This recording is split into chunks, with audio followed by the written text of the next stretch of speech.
Okay, here we go, y'all. Let's go ahead and get this thing going. Check this sound.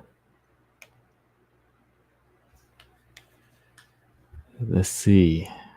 What do we got? Let's see.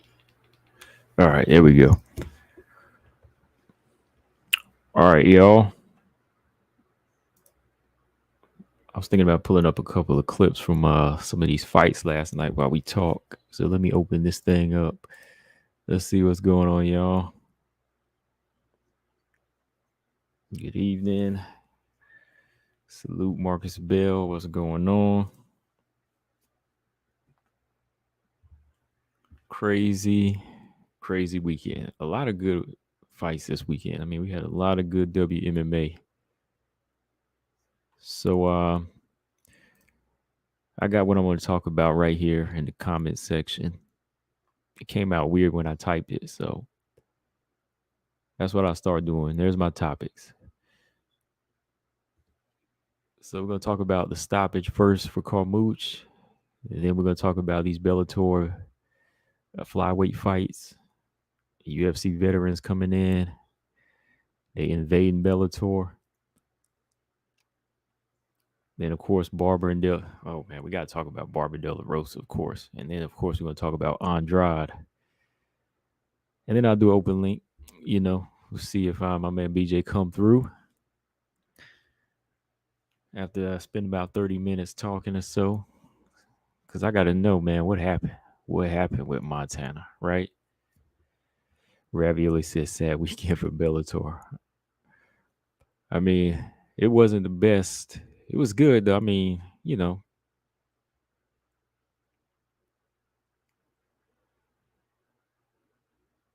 Hold on. All right. Okay, so got a few of y'all here, about 7 or 8 of y'all in here. Make sure you hit the like button. Marcus Bell said that was a risky move to pick on Andrade. Yeah, it was. Yeah, it was risky to pick against her. It was. Nova, what's going on? He said I knew Andrade would win. She's just too crafty. Yeah, I don't know about her being really, really like crafty. I guess for me it was like knowing she would win because she's powerful and so strong. You know what I mean? Like her natural abilities just turned out to be too much for Lemos, right? That's what it was for me. But yeah, let's get into this, y'all. Good weekend of fights. Let's start with Bellator. Let's go back to Friday. What did y'all think, man? Liz Carmouche, she was able to stop Juliana Velasquez. It was a competitive fight. In my opinion, I talked about the stoppage already. I feel like the stoppage was a little premature. But other than that, I mean, it was a good competitive fight. I think Juliana Velasquez, she was giving Liz Carmouche plenty of plenty of good work on the feet. Hold on real quick.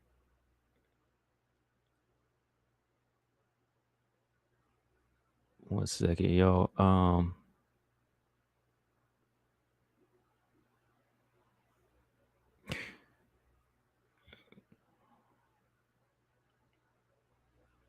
Okay, well, BJ said he only got 20 minutes. So if you got 20 minutes, yeah, I can go ahead and get your opinion right now. So let's go ahead and do that. Hold on, y'all. I'm going to go ahead and send BJ a link at the beginning of the show because he only has about 20 minutes. So let's go ahead and do that.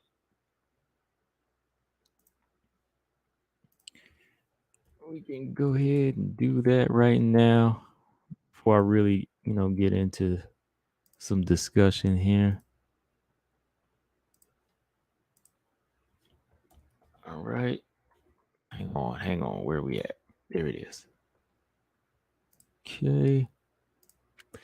Just sending a link out here, y'all. So, okay.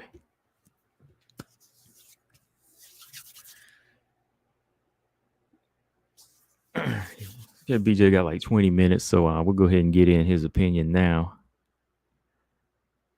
I don't want to hold him up. So while I'm waiting on him,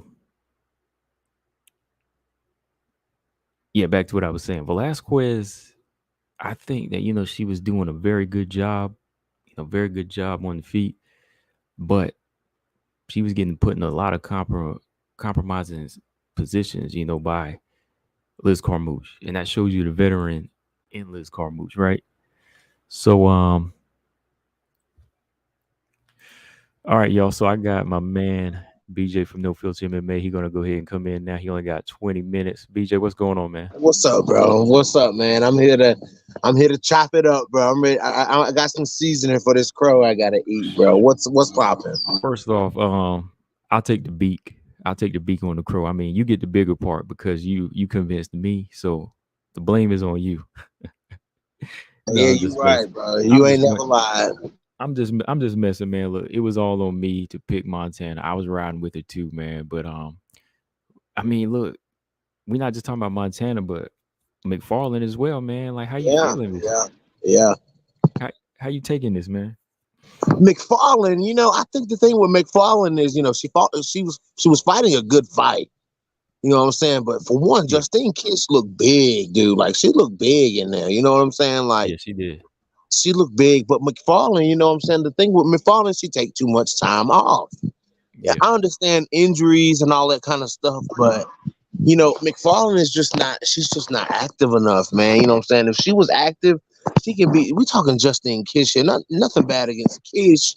You know what I'm saying? But I mean, that should have been, easy work for McFarlane. You know what I'm saying? Like she should have been able to dominate Justine Kish. But when you take so much time off, you know what I'm saying? And I'm starting to feel like McFarlane head ain't 100% in the game. You know what I'm saying? Like especially with all of the walkout stuff, and it's more about that right now for me. It's for me. It's like that's what it's all about for her. You know what I'm saying? Like I don't know if she still got that killer in her, that kill switch in her, you know what I'm saying? Because at one point, dude, McFarlane was nasty and she could not be touched, bro. You know what I'm saying? But now it's like, maybe that loss to Velasquez really did play on her. You know what I'm saying? Like it really did play on her. But this is a moment for McFarlane. You know what I'm saying? Like this is a time where she got to figure out like, am I gonna be that killer or am I just gonna be riding off of them saying former flyweight champion? You know what I'm saying? Like she got to turn that over. You know what I'm saying? But as far as her striking, though, her striking looked a lot better. What did you think? I was gonna say that I have to give her props on the striking because she was actually doing better with the striking than Right, Justine Keach, right. But it was Justine Keach who utilized her grappling like crazy. I mean, I was impressed. I was I impressed with was her too. how I she was was able too. to control, man. But McFarland was actually winning the stand up battle to me. To me, yeah, she was. Then she dropped the dude. She come over with her right hand and dropped it. I was like, whoa. You know what I'm Yeah, saying? But then Justine Keys just, she must have worked on scrambles, you know what I'm saying? Because she was winning the the scramble fight. You know what I'm saying? She was definitely winning that fight against McFarlane. McFarlane looked like she may have been a little rusty on her control and her physicality and her ground game, just a little bit. You know what I'm saying? Like, usually McFarlane, no matter how big the girl is, McFarlane is usually muscling the girls around. You know what I'm saying? She muscled. I mean, Emily Ducote was small, but she muscled Alejandra Lars. She muscled Juliana Velasquez. Like she muscled Valerie Laternio. She muscled girls who were bigger than she was. So I was kind of surprised that, you know what I'm saying, she wasn't able to. She had some control in there. You know what I'm saying? Like she did some things. There were some moments that got kind of squirrely. You know what I'm saying? But hmm Justine Kish was just able to power through stuff. You know what I'm saying? I was surprised that Kish, you know, Did you agree with the score 30-27? no, no, no, no, no, no. I didn't agree with 30-27. 29-28, yes, but 30-27, no, I no. gave her the first. I could have seen McFarland win in the first round, Right. but yeah, that second and on, it was just like really good grappling from Justine Keach all Yeah. around. But I thought that McFarland did land some good strikes that kept her in the kept her in the fight in that first round, man. But Yeah. what do you think, man? People in the comments saying she needs to retire. What do you think? Is it time? I, with only 13 fights, I don't know if it's time. I mean, maybe if she was to go in there again and lose, you know, then maybe we can say, okay, 3 fights in a row. You know what I'm saying? Like maybe it's time for McFarlane to hang him up. But you know, at this moment, like I said, in this moment, she's at a crossroads. You know what I'm saying? She's at like a, you know, do I get that hunger back or do I retire? So, you know, she's at that point. It's up to McFarlane to see what she's gonna do next. Yeah, man. What did you think about the stoppage with Liz Carmouche? Whether or not the stoppage was good or bad, Velasquez was not in a good position, bro. You know what I'm saying? When you're in a position like that, like that's a bad position. Whether people thought it was early, people didn't think it was an early stoppage. Look at where she was at, though. You know what I'm saying? Like, and if that's a bad stoppage, then Shevchenko versus Andrade is a bad stoppage. You know what I'm saying? Like, I don't know. That one we had more time to play out. You know, in that one, like I think Andrade was completely helpless. She couldn't move anything, but you know, Velasquez could still move her head. She didn't eat as many shots. Yeah, that's true. She didn't eat as many shots, but you know, can you still hear me, Combo? Yeah, I can still hear you. Hold on, I'm about to go out and go back in. Okay, go ahead. Yeah, I'm just waiting for him to come back. Yeah, I think because I did that comparison, I think in my video, I think Andrade, when she was pinned up by Valentina, it was pretty much a wrap. She was, you know, helpless. Okay, I got you, man. My bad, bro. Somebody called me. Yeah, man. I don't know, dude. It's just that fight. That was kind of weird. Like I see both sides of it. I see like, okay, it was a. People said that Velasquez was still moving and she was still could have got out. You know what I'm saying? But nah, I think it was a good stoppage. Man, as a champion, man, really, she shouldn't have been pinned up like that, though. You know what I mean? Like, if her ground game was where it needed to be, she should have never got in that type of position. You never really see champions like that get in that position. And I mean, we are talking about Liz Carmouche. Liz Carmouche was bringing the heat this time. Like, tell me what you think about this Liz Carmouche versus the one that fought Valentina. What'd you think? I mean, Juliana Velasquez is the most ferocious opponent out there. Like, you know what I'm saying? That's the difference. Like, I see why Liz was so reluctant to engage Valentina like that, but wasn't as reluctant to engage Velasquez like that. Like, I get it because Velasquez. But let me ask you this: shouldn't she have at least tried to take chance? Do you think she over-respected Valentina though? Because like, probably. Yeah, because she didn't do anything in that fight.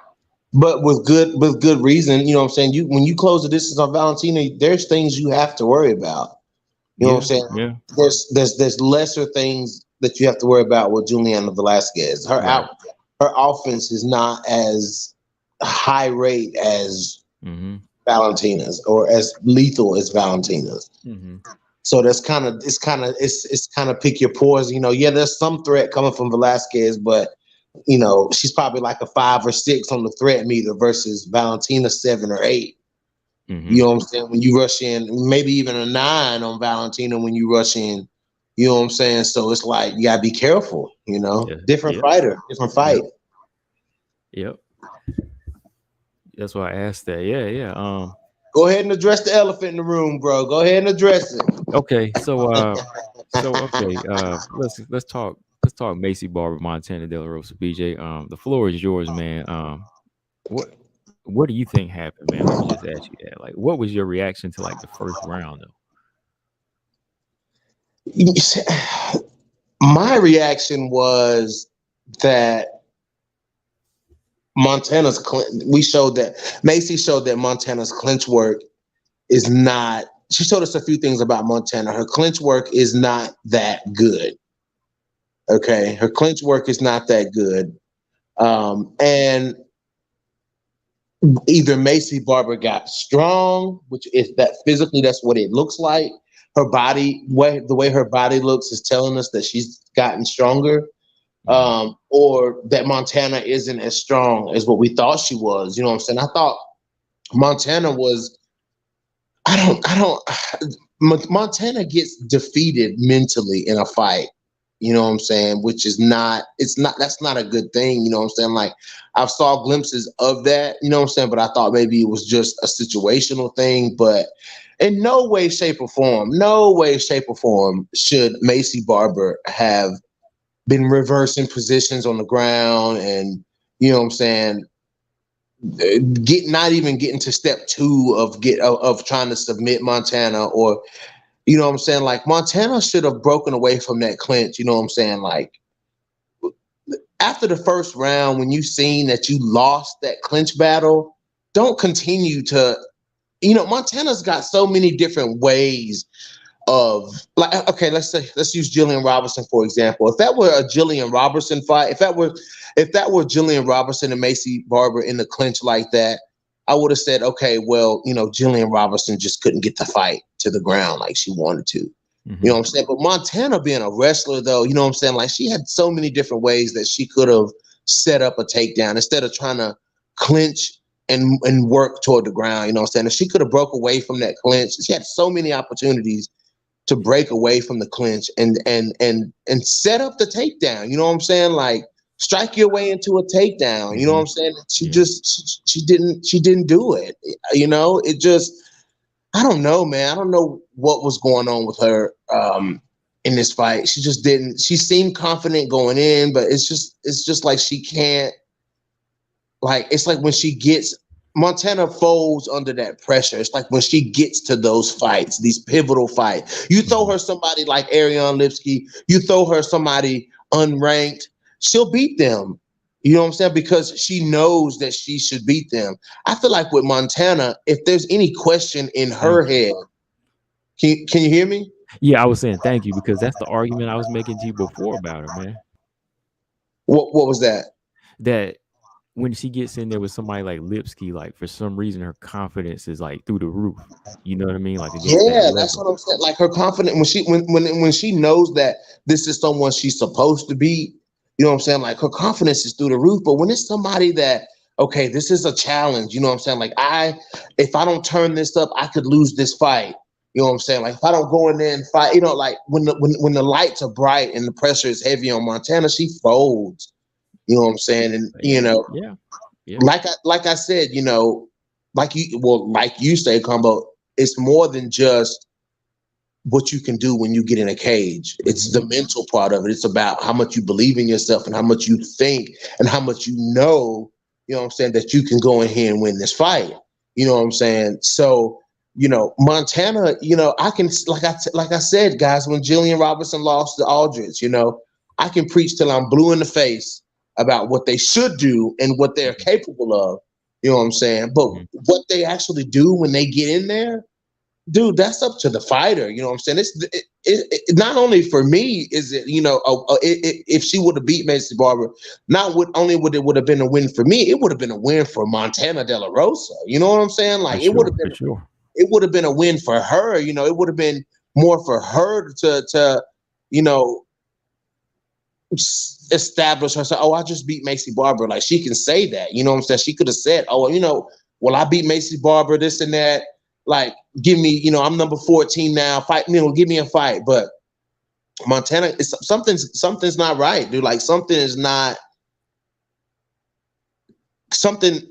right. Like, something's going on. Something is not right. Something's affecting how she's performing under the big light. I think she needs another camp.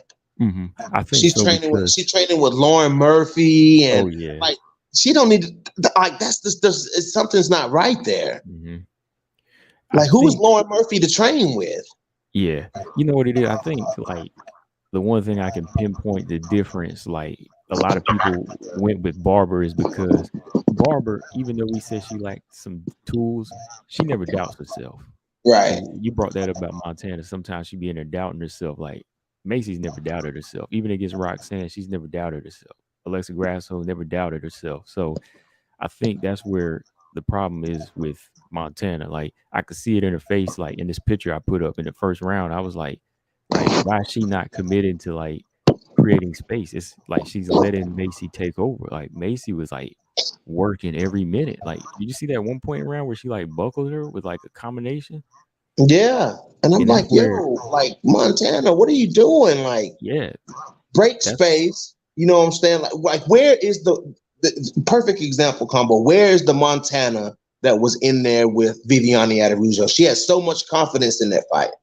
Her confidence was through the roof in that fight with Viviane Aderujo. You know what I'm saying? She was losing the fight, but what did we see? We didn't see that look you got on the screen right there, that face. We never saw that face. You know what I'm saying? Like we never saw that face. And for me as a fan, you know, I get caught up in those moments and I'm thinking she's always going to come out like that. But, you know, now that I see, you know, as more fights happen and I see like some of these girls, if something doesn't go her way right away, like she doesn't have that same, to me, like she doesn't have that same tenacity that like Jillian Robertson has. Like Jillian Robertson gonna keep trying no matter, like, no, even if Jillian's losing, like she's gonna keep trying, like no matter what. You never see that like lost look on Jillian Robertson's face. You know what I'm saying? You never see that lost look, you know what I'm saying, on some of these, a lot of these other girls' face, you know what I'm saying? But Montana gets this look in her, like just like on that, what you're showing, you know what I'm saying? That look that's like, you know, what, I don't know what to do here. Like, I know I'm losing this fight. You know what I'm saying? Like, I don't know, bro. I don't know. People, everyone's saying she's gonna get cut. I don't think she's gonna get cut. I don't think she's gonna get let go. I think that, you know, Montana, Jillian Robertson, Miranda Maverick, like they're all like in a situation to where when they get their next fight, they gotta win.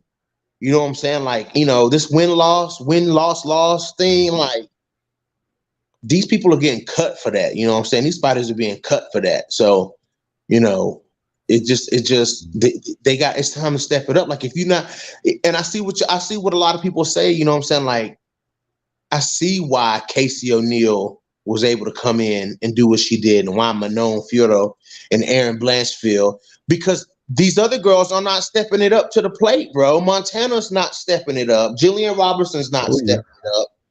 You know what I'm saying? Like they're not putting their feet on the gas. exactly. That's why I told you that one day when I was even talking about Casey. Like I said, I have to say Casey is better than Montana already off of 3 wins. Is because of how she approaches the fight.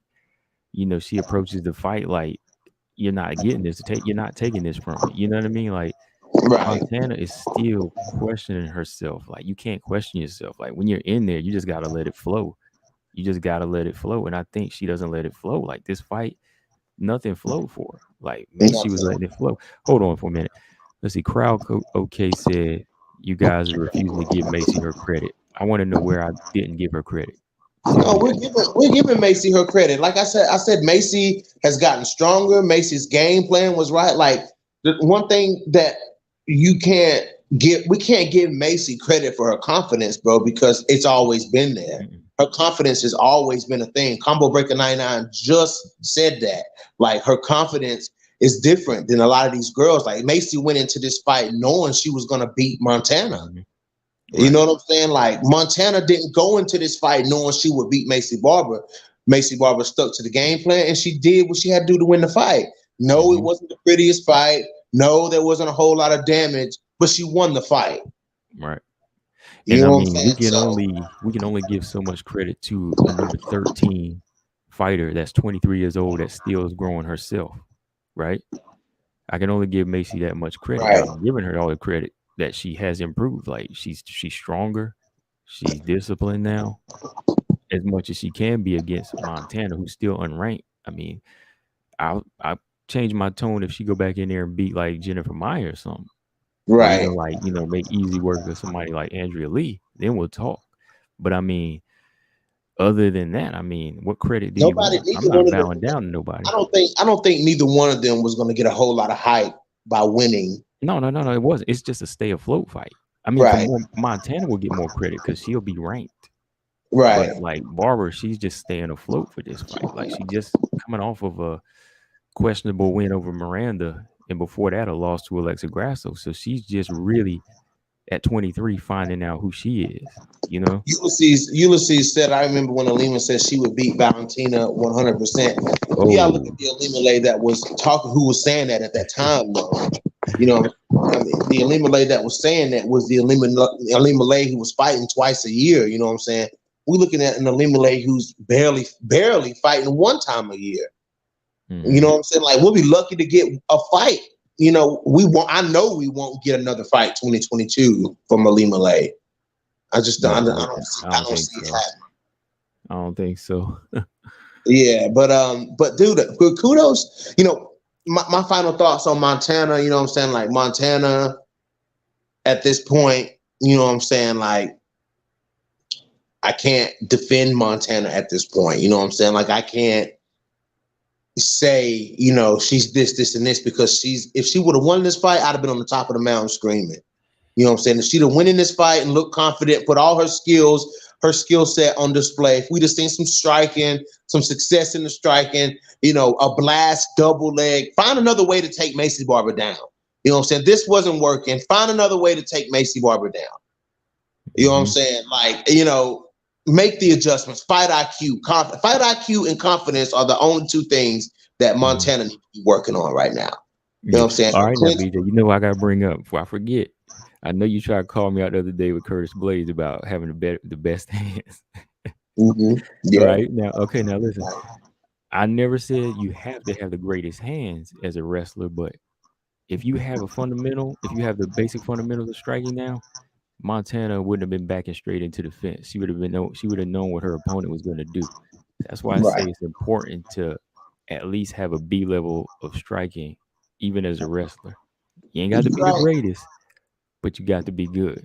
You're right, but I ain't gonna argue with you. I ain't gonna Because I argue know with that night you said I had to say you had to have the greatest hands, but no, I always said you had to have good hands, because if Montana had decent fundamentals of striking, she would have known Macy Barber's move as she was punching her way in. You know what I mean? I mean, she still didn't look comfortable.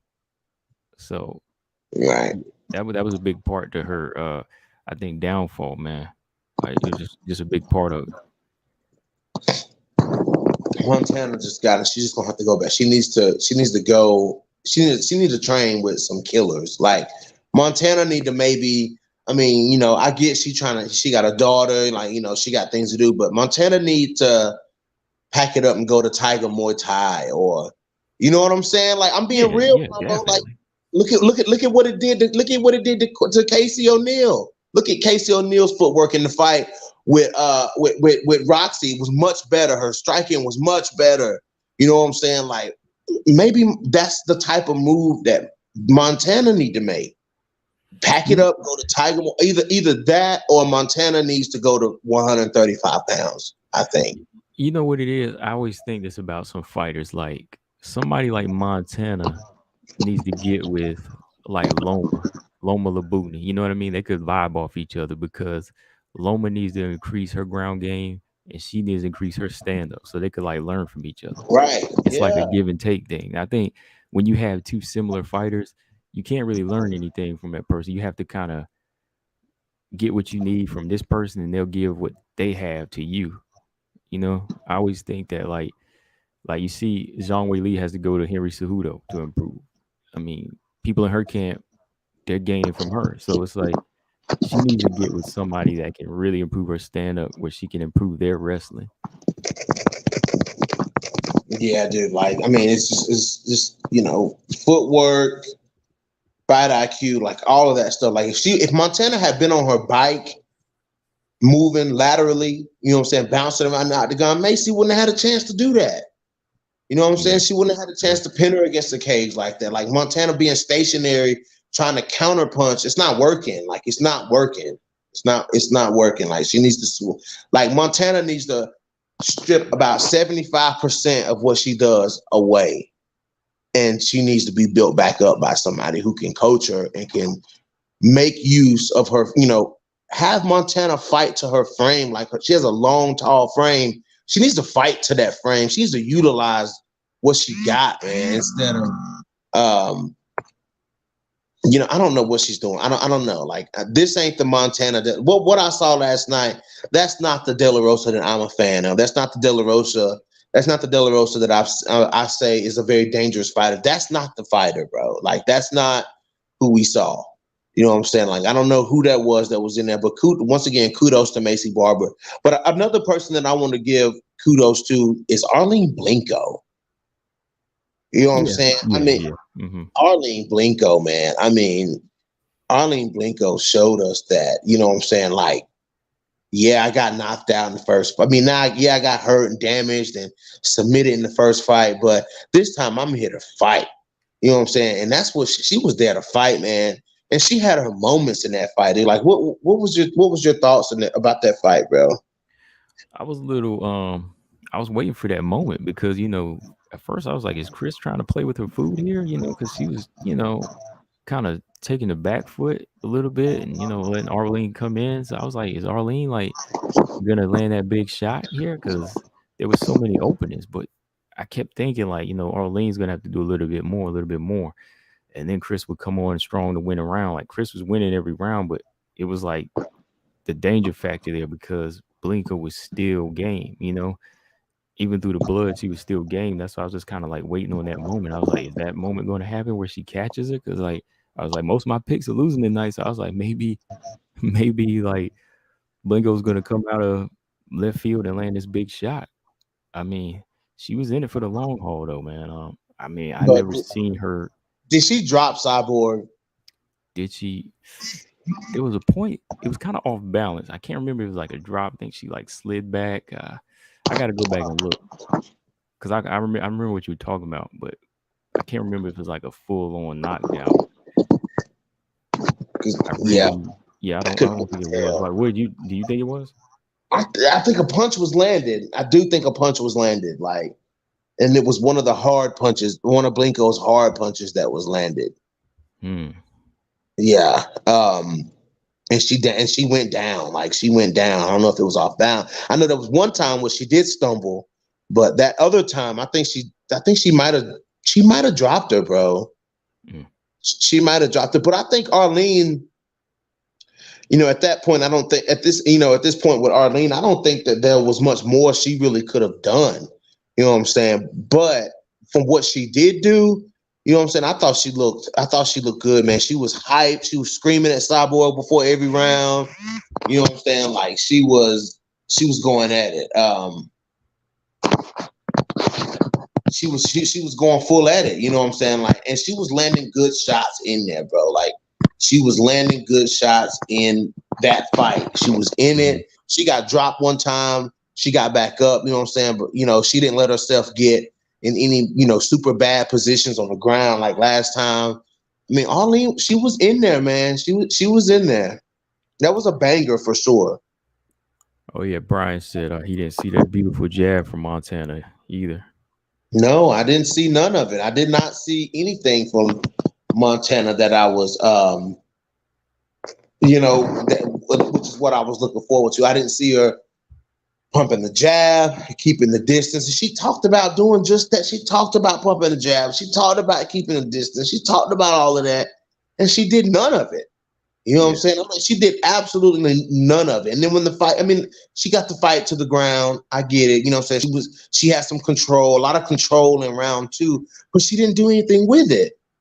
You know what I'm saying? Like she didn't do anything with it. You know what I'm saying? And then round 3, Macy just pulled off. It was you could have argued 1-1 going into the third round, but third round, man, Macy just third round Macy showed up. You know what I'm saying, and pulled off and made it really a no contest in the third round. And I mean, Macy was like hammering her like a street fight. Like she was like holding her and then just like hitting her with these uppercuts, hitting her right in the face. And Montana was just like taking this. I was like, what's going on? Like, what is going on? Yes. Yes. Right, wait, Zaman said Montana won't turn into a work-based striker. She's an unathletic wrestler. She's done. What do you think about that?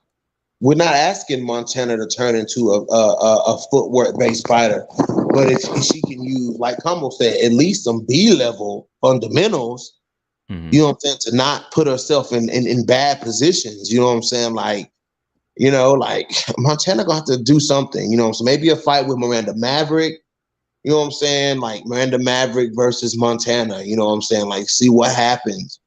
You know what I'm saying? But some gotta have, like, she gonna have to do something. She need to get away from training with Lauren Murphy and JJ Aldridge. Like, that's not these people trying to do the same thing you doing. You know what I'm saying? Like, who is Lauren Murphy to really, after what we saw her against Valentina, who is Lauren Murphy to be teaching anybody anything? I mean, I'm just being real. Like, who is she to be teaching anybody anything? I mean, she could get a little something from Lauren Murphy. I mean, like skills, but she needs to be around somebody that's going to make her stop doubting herself. You know, you got to be having your husband in your corner and stuff. It's not working. It's not working. You know what I'm saying? Like Montana, you can't. If you're gonna be a fighter, you got to be a fighter. Like, you can't be a fighter, you know, halfway there and, you know, get in there and get confidence issues. And I mean, you just can't. You just can't fight the way she's fighting right now. You know what I'm saying? Like I was saying, where's the confidence that was in that Araujo fight when you know you were down?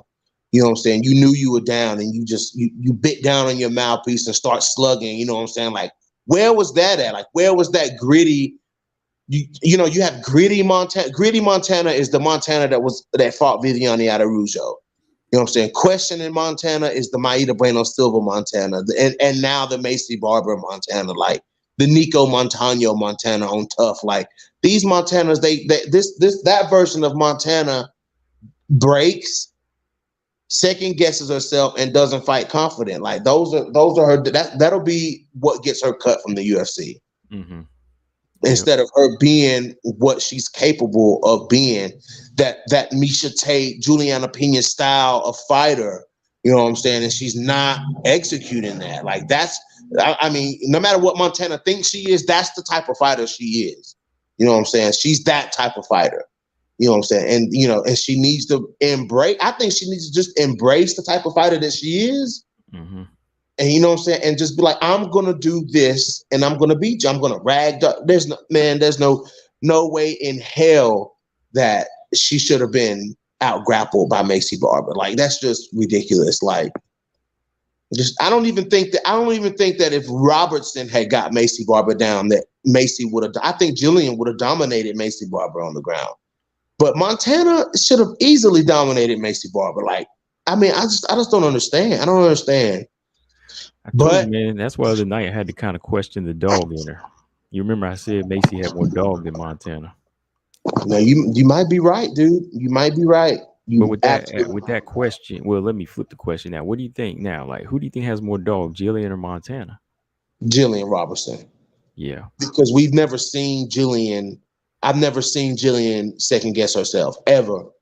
I have never seen Jillian Robertson second guess herself. The Taylor Santos fight, I think she was just outclassed. You know what I'm saying? But she never stopped trying to finish the fight.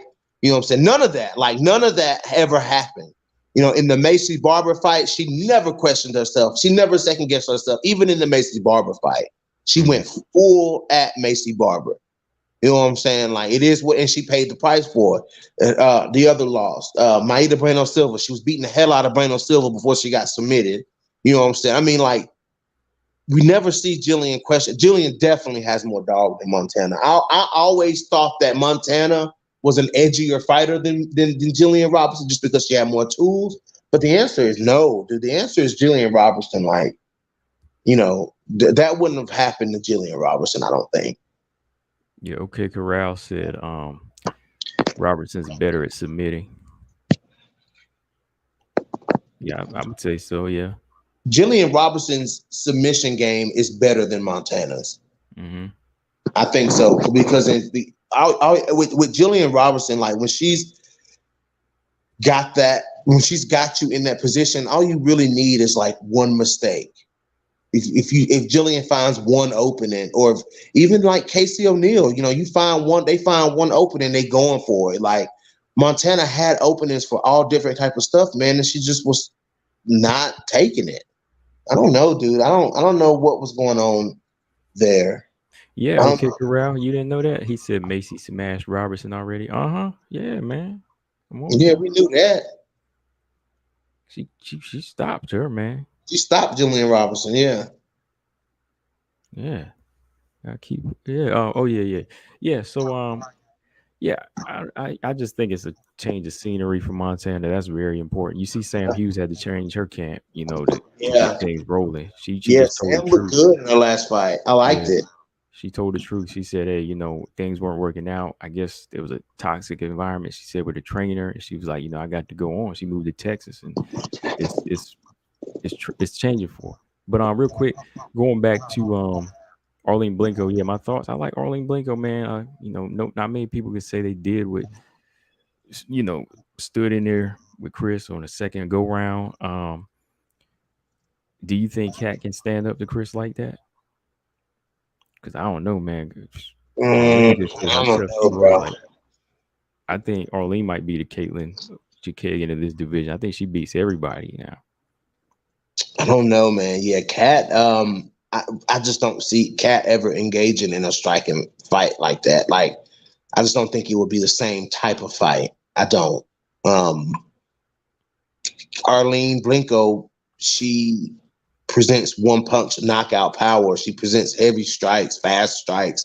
That's her approach to a fight. That's the only way she can fight Chris Cyborg. Mm-hmm. She has no other option than to fight Chris Cyborg the way she fought Chris Cyborg both times they fought. You know what I'm saying? Like, that's her game plan. Kat Zingano is just a completely different fight, completely different fighter. You know what I'm saying? And I just don't know if Kat just does so many different things when she's in the cage, dude. Like, when she's in there with a striker, like, she does different things, man. Like, Kat, the thing about Kat is that she knows how to fight a striker, dude. Like, she knows how to fight a striker. So it's different. It's different. It's different. I can't compare what Arlene did to what Kat would do, because I mean, like, the way she set traps. I still think I say it all the time, I still think she won the Ketlin Vieira fight. But the way she was baiting Ketlin Vieira in, like, allowing Ketlin to apply pressure, and Kat would fire off that body kick and then take Ketlin down. You know what I'm saying? Like, that was just, she was setting traps for Vieira, and Vieira fell right into him. You know what I'm saying? I'm not saying Chris would fall into him, but just little things like that. Like, Kat knows how to fight a striker. Mm-hmm. She has a good leg kick. You know what I'm saying? Like, all types of good shit. Like, Kat has some strong leg kicks. You know what I'm saying? So, I mean, I don't know, man. I don't know how that fight goes. Okay. Let's see. Okay, so yeah, we ran through most of that. Let's give me your thoughts on Andrade and Lemos, man. I mean, what was the fight? What it was? Hold on, let's see. Yes, MJ, that's exactly what I'm saying. Yep, that's it. That's right, MJ. You got to train with. If you want to be a killer, you got to train with killers. And Lauren Murphy is not a killer. Like, she's not. I think Montana is finding she's at the wrong places to getting her training in. Like, she needs to switch it up. She needs to maybe go see Jason Perillo, get some training in with former opponent Mackenzie Dern. You know what I'm saying? Like, say what you want to say about Mackenzie Dern, but she's top 5 in the strawweight division. You know what I'm saying? So something that Mackenzie Dern did is working.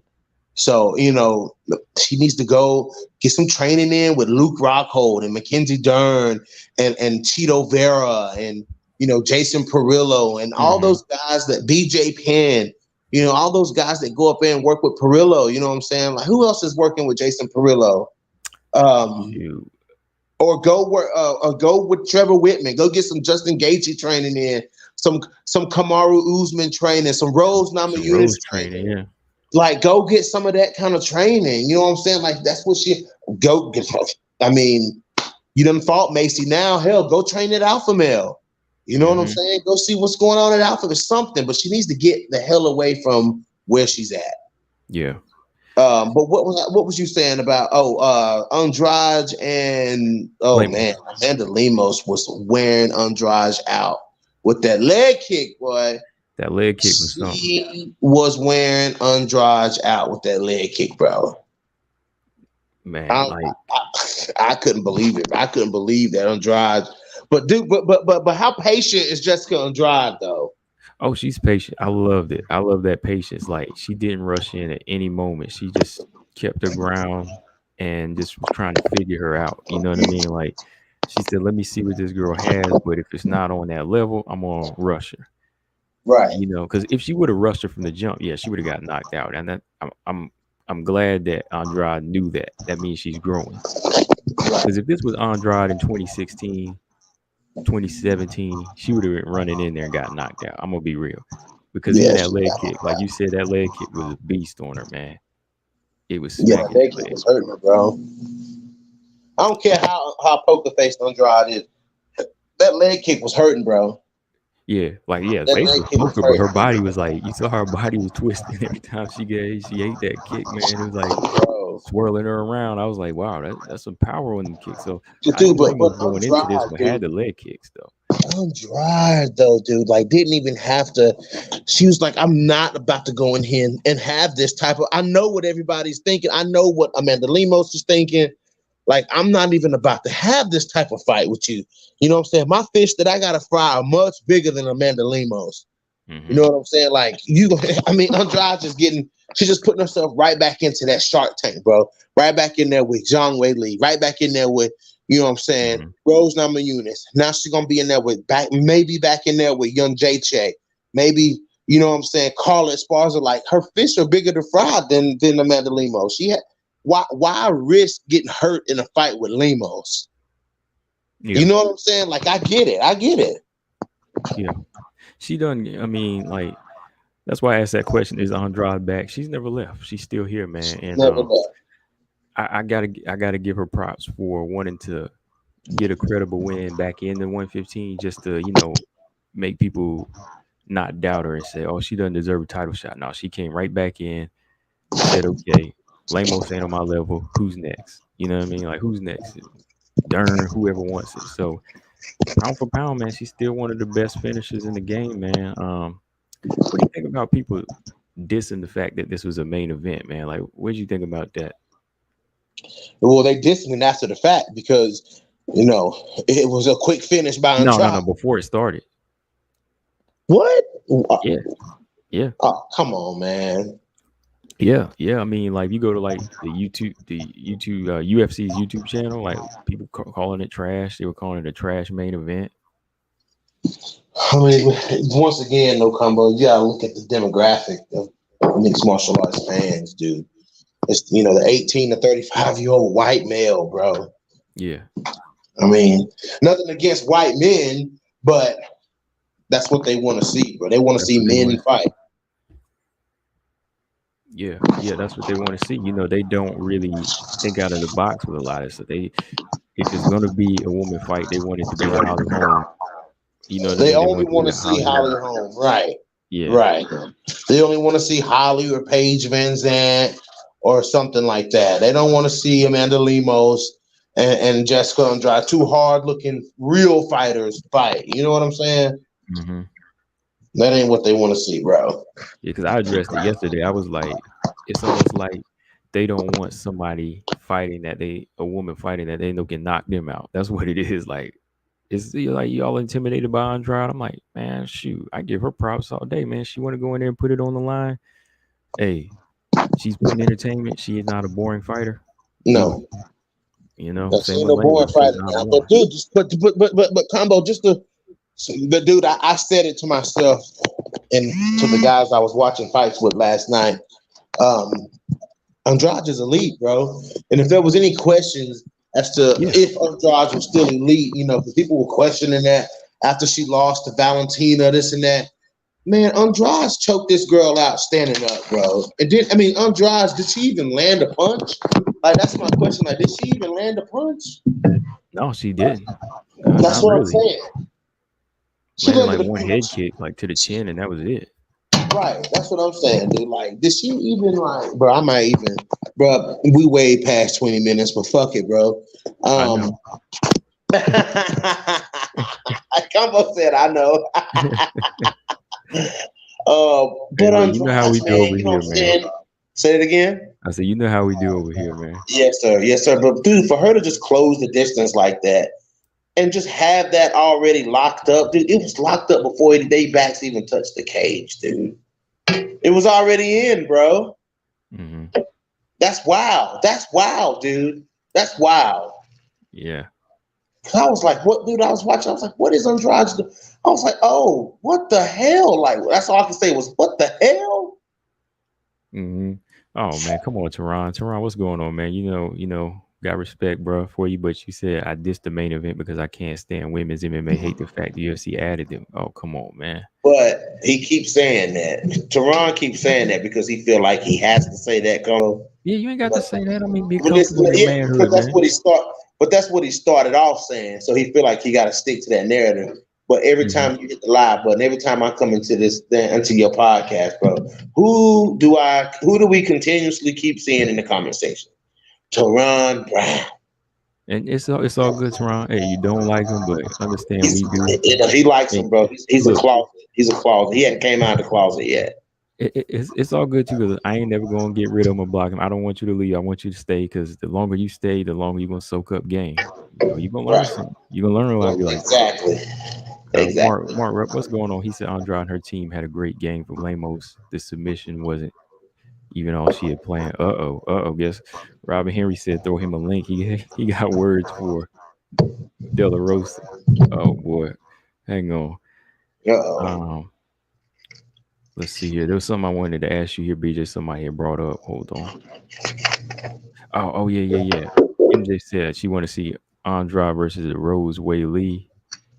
Well, you mean Wei Lee Joanna winner? Because that's who she called out. I mean, but realistically, her next fight could be Mackenzie Dern, though. Yeah, I want Mackenzie Dern. Forget that. That's the fight I want to see is Andrade versus Mackenzie Dern. And no, I don't want to see Mackenzie get buried. I just want to see Mackenzie earn tested. Right. I want to see Mackenzie earn that title shot. For sure. I want to see one of the overhand rights get ran. If she fought Jessica Andrade, this is the ultimate. If she passed this test, then I have all confidence in Mackenzie Dern.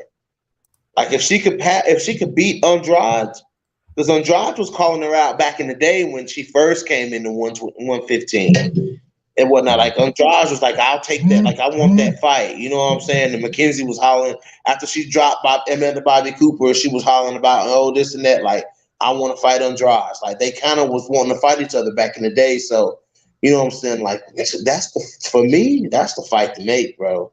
That puts Andrade in the top 5. You know what I'm saying? Like it's another confidence builder for her. Like, yeah, I think so. But if Mackenzie can defeat Jessica Andrade, then that's crazy. You know what's crazy though, man? Like I was watching the clip of the promo, and I was like, Andrade just has nothing but highlight reels. How real is that? Like, I mean, the only one in rivalries, like I say her just watching her like highlight reel is even more thrilling than Valentina's in a way, because it's like knockout after knockout after knockout. You know what I mean? Finish after finish. It's just like her whole resume consists of just finishes, man. Like she's definitely elite. Like the most she's elite, bro. Accomplished fighter without a belt right now. Say what? The most accomplished fighter without a belt. Oh, absolutely. Yeah. Or either her or Joanna. Yeah, I think because they were saying that somebody said like Joanna was like ahead of the game with the strawweights, but I was like, nah, Joanna did hold that belt longer, and she did beat Jessica Andrade, so you still have to give it to Joanna on that. Yeah, for sure, dude. Absolutely. What but people not gonna give Joanna no kind of respect, bro. Shoot, Joanna like next to Andrade, like Joanna's one of most entertaining fighters to watch, man. To me. And she ain't knocking anybody out, but she whooping your tail, so she's entertaining to me. Nope. Right. I love it, bro. No, I know you do. Here we go. Nope. I'm not in. Oh damn. Hey, can y'all hear me good? Robert Henry, what's going on? Yeah, I can hear you. Unfortunately. Okay, my bus just rolled up. I'm getting ready to jump on it. I'm sorry if I hear some the wind, dude. The temperature didn't drop about 20 degrees out here, so We Oh, got I the know it's weatherman cold up out here. there. yeah, man. Well, that So wind, hey, that wind sound cold. oh, it do. It Yeah. sound cold. Yeah, it Yeah, for a sound little, cold, bro. a little bit, a little bit. But It's listen, cutting man, I through the wanted to mic. talk about this whole. Okay, well, the bus gonna be sitting there for me. Let me sit back down. So Lemos. Y'all Starchy. talk about Lemos yet? Yeah. Yeah, we were on Lemos. Look, man, this time my honest opinion about that fight, man. I think Lemos. I just think it. I just think it just was a. I'm not taking credit away from Jessica Andrade, but here's the thing, dude. Who else gonna do? I mean, that looked like something that I don't think ever even happened before. That stoppage. I mean, come on, man. You run that fight back. You think that's gonna happen again, dude? I doubt that. As great, as good as Andrade is, do you really? Andrade do stuff that a lot of male fighters don't even do. You know what I'm saying? That's some old freakish type stuff, man. Don't get me wrong. I do believe that they planned to do that. That was a strategy. But what was the likelihood? Like, if you had to bet that that was going to work, not only that it was going to work, and it was going to work within just a couple of minutes of the. No, no, man. Lemos, all right. Because to me, I think if the fight stayed like it was, I think it would have been some trouble for Andrade. I'm not saying that Andrade couldn't have figured something out because that's what makes her Andrade. She usually figure out a way to win. But I really think people who are saying that, oh man, she wasn't really all that. I mean, it was a big fight. It was a step up fight, and yeah, she got some stuff to work on. But like, I don't know. I don't know how you feel about a combo. I don't think it was that bad of a loss. I think the way it ended was dramatic. But I don't just Mhm. like when Rose lost to Andrade the first time. I don't know about all that, man. I still think Lemos hangs with the best of the rest of the bunch. I don't. Andrade is Andrade. You know what I mean? That's how it is with Andrade. I can't describe it any other way. I still think Lemos gives it to Atisha. I still think she could give it to Tisha Torres, Michelle Waterson, Ebos. I mean, she still has a lot to offer. You just jump in there with Andrade. That's a big level change from Angela Hill. You know what I mean? I mean, it was on her to make sure she was prepared. But yeah, the way she won it, it was just such like a quick thing. Like I I say, mean, it you was a don't really have perfect that game many plan. standing arm choke, like standing head and arm chokes. Like that's the first in the UFC, right? That's the first in the UFC. Like so, it's not like a common game plan. So No. yeah, for it to come in that fashion, it was kind of just like kind of spur of the moment type thing where she just said, "I'm gonna do it this way." Okay. I'm listening. Hold on. Hold on. Anyway, matter of fact, let me mute myself real quick. TJ said he had a hurricane. Hang on, we just waiting on Robert Henry. Uh, Hold on, put BJ back in. I got you. Okay, he's muted for a minute. BJ, what did you think, man? Like of the way she got choked out. Like, do you see that happening again? I mean, I don't see it happening exactly the same way again, but I Hmm. think something Andrade saw, let her know that she could do that, though. You know what I'm saying? Andrade must have saw something that showed her that, hey, I can close the distance on this girl. She leaves herself open. You know what I'm saying? She leaves herself open after she does this or after she throws these leg kicks. She leaves herself open. But something she saw, dude, that maybe we didn't see. Hmm. Because I mean, she attacked right away, dude, and it wasn't like she didn't set that up. Like there wasn't no setup to it. Like she didn't have to work to get to that position, dude. As soon as she wrapped her arm, it looked like she threw a punch, but as soon as she wrapped her arms around Lemos, dude, that choke was sunk in. Right. Yeah, like there was definitely logic to what she was doing because when the right hand was thrown, she ate the right hand and then she quickly jerked Lemos's arm up in the air. So, she's up under the armpit. And then if you just look at her hands, like in the playback, she's already like locking it in. Like, this is how I'm going to do it, Right, yeah. She had already locked it in. Like, she knew she could grab her. Like, I feel like Andrade, the choke, I felt like was one thing, but I felt like she knew she could grab Lemos. Mm-hmm. Wait a minute. Brian Williams said she caught a front kick and they were in that position. I thought it was a right hand. Let me pull up the fight. I thought it was a kick too. Maybe I'm wrong. Yeah, let me look because I can't really see you grabbing a kick because I saw the right hand hit the chin and then boom, she had the arm up in the air. Hold on. Robert Henry's still muted. I think he's still trying to find a place to go to. Let's see. I'm gonna pull it up here. Yeah, BJ, you talking about 20 minutes? You ain't going nowhere, man. BJ gone. He right here. No, but I'm on my way somewhere, so I'm talking to you till I get there at least. So I'm doing the same thing. He stole that from me. No, I'm just playing. Does it sound any better? I mean, you're still gonna hear noise, but is it any better or worse? It's better. A little bit better. Okay. Yeah. But yeah, man, Lemos. Man, that was just a crazy fight. I'm only disappointed. I like what I saw from her. Obviously, I like what I saw from Andrade because she finished, but she got to finish. But she was. Hey, Lemos was confident in there though. Yeah, she wasn't afraid at all. It's just that when that I think she was shocked, like at how quick Andrade grabbed her like that. Yeah, I don't think though I think by the time that she had that look on her face, I think it's because she realized it was too late, that she just didn't have an answer. Like maybe that was a factor, but it looked like once it got locked in, I'm like, oh man, that don't look good at all, man.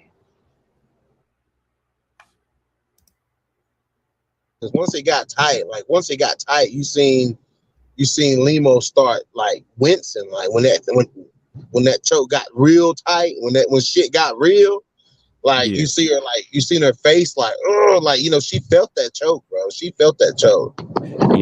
Yeah. You see that look on her face as she was gritting. I was like, oh man, it's over. I was like, oh, it's about to be over. Yeah, like I agree with Walk On. Okay, Walk On always believes. He said female MMA is so much more fun and entertaining than the men's, in my opinion. See, some people feel that way, Teron. Yeah, Teron, you be tripping, man. You keep coming in here. Hey, Teron, man, you need to come out the WMMA closet, man. It's all right, man. You know you like WMMA. You know you a fan. He need to come out the closet. Yeah, come on out, bro. It's okay. We are very accepting people. Hey, Combo, you ever see the youngin? He want to ask you for help, but he got to act like he want to fight you first. Yeah. No, man. Why don't you just say you need some guidance, man? Mm-hmm. He won't know, but the thing is, they won't come for that guidance until somebody already like scuffed them up. Okay.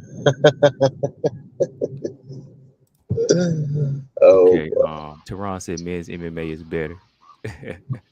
I mean, it's not. I wouldn't say it's better. I mean, it's what we're used to. It's a constant. You know what I'm saying? Like it's what we're used to as far as like, you love the sport of MMA. You gotta love both men's and women's MMA. But I'll say this about. I wouldn't put one above the other. I would say that yes, because the men's has been around longer. In a way, I said in a way, it's more developed because like what BJ just said, this is kind of like we're used to all the people who came out of it. But to be truthful, there are a lot of male fighters. They're lacking in areas that a lot of women either aren't or they're no better. Like you got some real weak strikers, you got some weak jiu-jitsu artists. You got some so-so wrestlers. So, I mean, I think what it is that it's because there's more men, you got more variety in the top fighters. So it looks like the men are better. But as you see, when you get to the top of the mountain with all the best WMMA fighters, it ain't really that far apart. It's just that it's not that many women. You know what I'm saying? Give it a few more years and maybe even another organization. You may realize that there's hundreds of top talents among women, you know? Okay, so I'm looking at the fight. So Brian Williams, you going back way a few seconds before the actual choke, because like okay, she threw a single front kick. Jessica Andrade caught it right, but she quickly ran back, and then she could have stepped out of the way, but it really wasn't the kick that set it up. She threw a wild right hand that landed on the chin, and that's when she locked up. So she didn't lock up after the kick. She locked up after she threw a right hand as well. That's where I saw it happen. So she threw the right hand, kind of hit Andrade on the chin, and then boom, that's when she got her.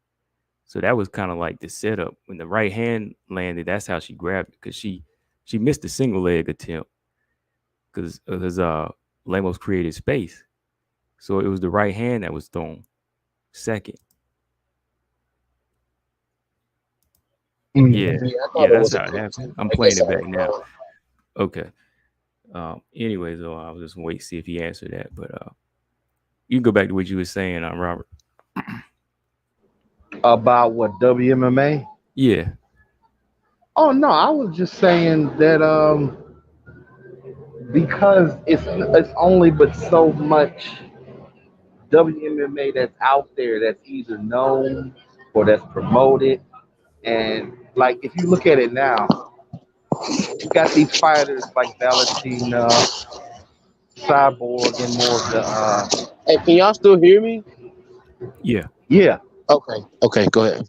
uh, you got Cyborg, you got a bunch of fighters who they're at the level now where they can actually show you an array of things. You know, like usually you just see Muay Thai specialists, wrestlers. You're starting to see more fighters actually put their game together. I mean, yeah, they may have one area that they're strong at, but you're starting to see it where it's starting to kind of blend together. That's what I'm saying. Like back in around the Rousey era and whatnot, you know, it was like you were either good at one and a half, hopefully two things, but now it's starting to blend together more. I think that's the only difference between the women and the men. But again, you got a lot of dudes, man.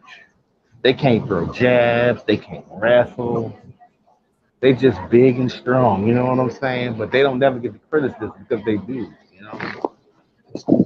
That's true. That right there is very true. So who do you think is gonna win between this Whaley and Joanna fight? Like, you think Joanna's gonna be on her game? You know that name, right, Robert? I know you know that name, You Joanna. wanna who? Listen. Okay, listen. Joanna champion. Joanna champion. Just so you need I me to don't know why remind you. you and Chill are calling the champ. She ain't been a champion in like 4, 5 years. But anyway, She's still the uh, greatest strawweight of all time. here's the thing. She's still the greatest. And got smacked by the current champion twice. So anyway, listen, all that's going down pretty soon. But listen. Aside from all those numbers and her overrated, no, listen. I respect Joanna's game, but honestly, I gotta go with Wei Lee because she the fresher fighter.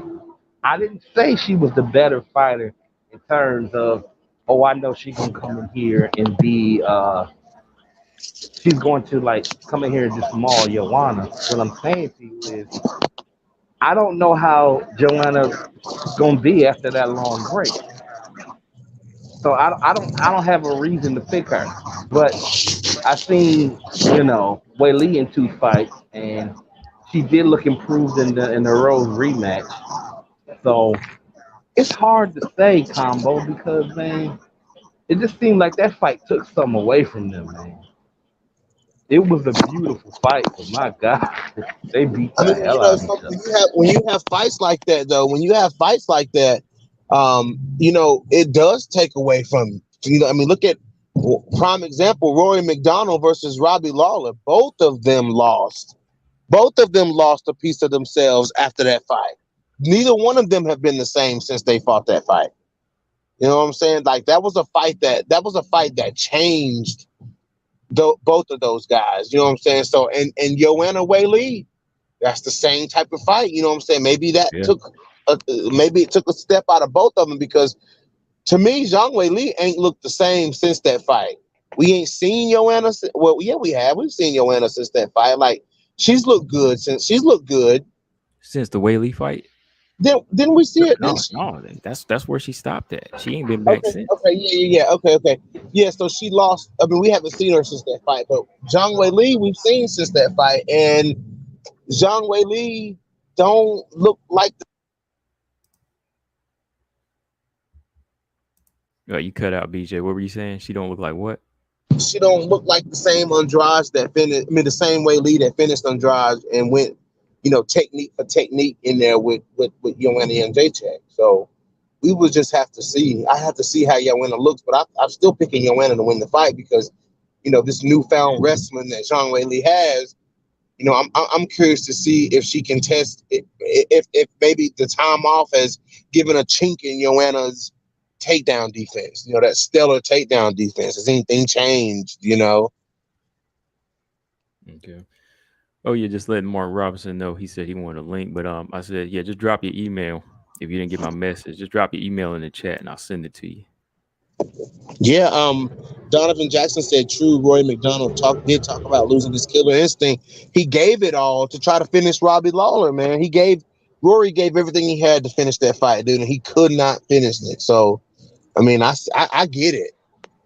Let me say something that might be more in Joanna's favor.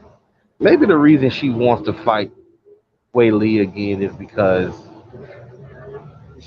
after that fight she was like taking that break, like, man, I'm about ready to retire, right? But maybe having to fight somebody like her again might bring the motivation and the fire back. You know what I'm saying? Yeah. Maybe it's going to force her to actually get up and step up. I'm not saying I liked everything that she made, like why she didn't take the fight with Marina Rodriguez. I'm not saying I approve of that, but I kind of understand the whole idea of I need to go in there with somebody that basically was proven. And also, she might want to get that money back. So, I mean, I can kind of understand it.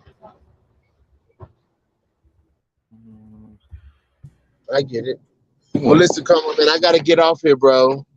Okay, yeah. She want whatever's close to that belt. She don't want to fight down anymore. Combo, I got to run, bro. So I'll catch y'all, boy. I'm going to be listening. Okay. Yeah, definitely, man. Go ahead, man. I'll catch you on the next one, man. So just so y'all know, yes, I am realistic when it comes to fighters that I support. You know what I'm saying? I'm gonna point out their faults. You know what I'm saying? So I don't want y'all to think that I'm just like a non-reasonable fan here. You know what I'm saying? Like I am pretty reasonable. Yeah, he reasonable. He's reasonable. I didn't say nothing. Combo, did I not point out things that Montana needs to improve on? I mean, you were chewing on some crow. That's why I couldn't really understand what you were saying. He said he couldn't hear you over the chew. That's messed up. I'm just playing, man. Yeah, Nah. I mean, yeah, you was real on it, man. I mean, you said what you said about Montana. I mean, there's nothing else to be said. She just got to change her camp. I mean, she just doesn't have it like that with where she's at. Yeah. I think that's the thing, bro. But I'm gonna be listening to y'all, man. So y'all boys be easy, man. Hey, Robert Henry, you keep showing out. I'm gonna have to mute you in the chat. Okay. I'm gonna go over. I'm gonna go over to somewhere else and keep wreaking havoc. All right. Hey, much love to everybody. Much love, Combo, Robert. All right, peace. Chat fam, I'm out. All right. Okay, Robert, I'm here still. Like I said, I needed your opinion on this. We've been talking about these other fights, man, but let's talk about this Alexa Grasso situation. You know the whole story. Pretty much, my understanding is Alexa Grasso wins, Montana wins, and Montana calls out UK again, but it doesn't. But it doesn't happen. Or as far as we know now, it won't happen. And then Alexa Grasso calls out Jennifer Maya, and her reasoning is, well, she was the closest one to beating or competing with Valentina Shevchenko. And here's the thing. I don't think the chat can hear you. Can you hear me? Yeah, I can hear you better now. Okay, I'm gonna try to speak up. Stop requested. I'm on. I'm not alone. That's why. Okay, so um uh all right. So in terms of the rankings, right now, I had heard where they put uh where they put Alexa Grasso, right, Mm-hmm. and they put Manon beneath her, and I think what is Maya's beneath Manon. Now, you know how I feel about the rankings. That's why I'm not surprised about none of that stuff. But just in general, the way that the fights are going and how they're being scheduled, it makes absolutely no sense for Alexa Grasso to fight Jennifer Maya. She wants to fight somebody, not just coming off a loss. She want to fight somebody that just lost this person who's just, who's in the top echelon with her. Like they aren't they like top five or something like that? Mm-hmm. Yeah. So I don't understand why she would want to fight Jennifer Maya. Talking about, oh, that's the thing, coming off of the time, talking about, well, I want to fight somebody with a full cam. Well, why can't you fight Banon with a full cam? Like, I don't understand it, man. It just Right. looked like a duck to me. Like, why aren't you trying to fight another up and coming fighter? Like, there's no reason for you to fight Jennifer Maya. Like, Jennifer Maya needs to fight somebody else. She needs to be on a get back fight. You're supposed to be. It looked bad, man. It's hard to be an Alexa Grotto fan right now, man. It Okay. looked like she does not want to see Manon. And I'm like, haven't you been in there with killers before? I mean, I don't know, man. Maybe Manon is something different and she just don't want to deal with it. All right. Okay, hang on one second. Walk ons always believes a great stream. He said he got off the bed. It's 1:46 where he's at. Okay, got you, man. Catch up. Good night. Yeah. Thanks for staying up after midnight though. But let me mute you for a minute, Robert. I got a Okay. new guest in the house. New to the not new to the chat, but new to getting on a link. Got Mark in the building. What's going on, Mark? Can you hear me? Yeah, I can hear you. All right, good. Yeah. Yeah, man. I've been in the channel for, I don't know, man, several months now. I've always enjoyed the conversation. You do a great job, facilitating discussion, keeping us on topic, bringing up great insights and stuff. So I appreciate the channel, man. It's great. So yeah, I man. appreciate your comments. Sometimes while everybody else in there arguing, sometimes I'm like, you staying on it. I'm like, damn, he got some good points here, man. So I said, you got to come on in here one day, man. So how you doing, Mark? Yeah, I'm doing good, man. Like that's one of the things I love about the sport, man. Like, for me, I love WMMA. I love the women, and in regards to following the sport, I find it a little bit easier to follow them because there's like less of them. You know what I'm saying? Yeah. Like that really helps me out. Like this past weekend, I took the time to basically go watch Montana's fights. So I called Montana to win. Sorry, I called Macy to win this weekend. I called Andrade to win this weekend. But with the Montana Barber fight, especially, I basically like did a crash course on Montana. Like I didn't really follow her that much beforehand. So I watched all her fights in the UFC and maybe a little bit in addition to that, like this weekend, like right before she fought. So my call, it was like a crash course on her. So I was like, I don't think she's gonna win this fight, yo. Like she looks the part, and I was like, it looks good, but I was like, her wrestling's not as effective as it should be, man. Like I don't see her getting it done. Yeah, I mean, the points you were hitting on, I was like, he's calling something. He sees something in Montana. Because I was like, the things he's saying about Montana, about like her in the clinch, and just the fact that she's just like a wrestler and not as physical. I was like, something's going to happen in this fight. And lo and behold, I mean, what you were seeing is what Macy Barber was doing research on, I think, and they really put their strength and conditioning to use in this fight, man. Did you tell, man? Like, what were you surprised on the attack that Macy had? Honestly, I wasn't surprised in Macy's attack. Like I saw that coming. I'll tell you what, like from Montana's point of view, I watched all her fights. Like the best takedowns I saw really from her were against Ariane Lipsky. I was like, but Lipsky was serving up those takedowns on a silver platter though. Like she was leaving herself wide open. I was looking at the rest of Montana's fights. I was like, where's the wrestling? I was like, I don't really see it. And I was like, her hands are all right, but I was like, Macy's not gonna have a problem with this. So not Macy did what Macy likes to do. Macy did whatever she wanted to do, actually. So I heard what BJ was saying about Montana. I pretty much agree, man. Like, she needs to be rebuilt completely from somewhere. I don't know where she can go to get it done, but on the path that she's on right now, she's not going to get to where she wants to be. It's as simple as that. Yeah. Now, Macy Barber recently said she wants to kind of slow her pace down. You know, she wants to kind of go step by step with her being 23. What do you think of that? You think that's a good idea for her? I think that's probably a good idea. So it's interesting because we were just talking about, you know, Alexa Grasso, right? And her not wanting to fight Manon. It's a little bit different, but you can start to see how there's a little bit of overlap there. It's like how fast do you push? You know, I mean, Macy came in, she was like, I want to be the youngest champ.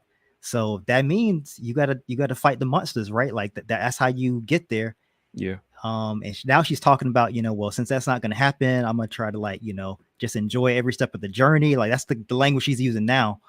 So I don't think it's a bad move for Macy. I think she should just use the time to develop. She's 23. Like I said, she's still real young. Yeah. So, the UFC wants to build her. So, like, everybody's on her side. Like as far as the UFC is concerned, I don't think there's anyone, she has no adversaries. Like, she wants to build up. She wants to go fast. She's with a good team. UFC, they think that she can be a star. So she got the right people liking her. So, you know, any mistake she makes is really on her front. It's up to her. She could be a star if she wants to be. Yeah, that's true. That's true. Like, Macy carries that, you know, natural ability about her, but she also has that energy that I think a lot of fans either love or hate. And I think that's what you need as a potential star. Like, good fighter, you can be a good fighter, but to be a potential star, I think Macy Barber, she kind of has that factor where people might start paying to see her lose too. You know what I mean? Yeah, that's true. That's real true. But let me backtrack here. So, you know, over here, you know, I don't mind fessing up when I lose. I'm 1-3 this weekend. but did you see? What was your thoughts on Juliana Velasquez and Liz Carmouche, man?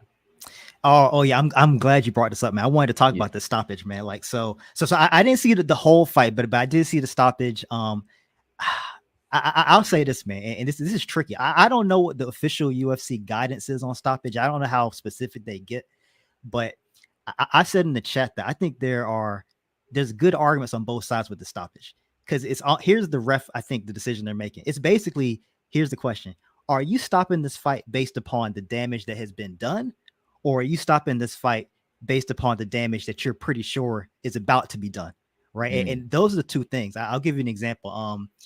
Lemos, when she knocked out, I think it was Ruiz. Yeah, Louise. Yeah. So she knocked it down, right? She tumbled, right?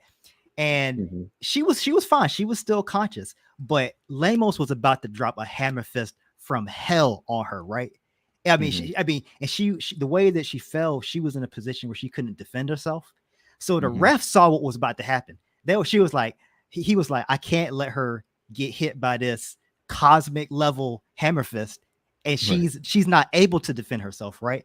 Like that type. I'm not saying he should have stopped the fight, because I think in that opportunity, I think you got to let that blow land and see how she reacts, and then maybe see if you stop the fight. But the point is, that's kind of the zone in the Carmouche fight. Those elbows weren't like crazy hard, but if you look at when he stopped that fight, it was 10 seconds left. Yeah. She was eating like at least 2 elbows a second. You know what I'm saying? So it's like the ref, I think, just basically said, look, if I don't, like, he must have thought like she's not going to get out this crucifix. If I don't stop this fight, she's going to take 15 more elbows to the face. Right. So he was like, I'm going to just stop it. So some people disagree with that. Some people like, no, you got to stop it based upon the damage that is already happening. It's happening now. But he just made the other call. He was like, you know what? I'm going to just say, I'm sure she's not going to get out this. I'm not going to let her take 15 more elbows. I'm going to stop it. So that's why he gets paid the bucks, man. Like, you know, right or wrong, he made a decision. You can't call him indecisive. Right. Yeah, because, you know, as somebody that watched boxing for a long time and seeing these type of calls before, I think it's like you said, like sometimes they tell the referees before they start, it's your call. Like, you can either wait till a blow lands and say, okay, you want to let it play out, see how they react from the blow, or if you see that big blow coming and you think they can't defend themselves, you can prevent that blow from happening.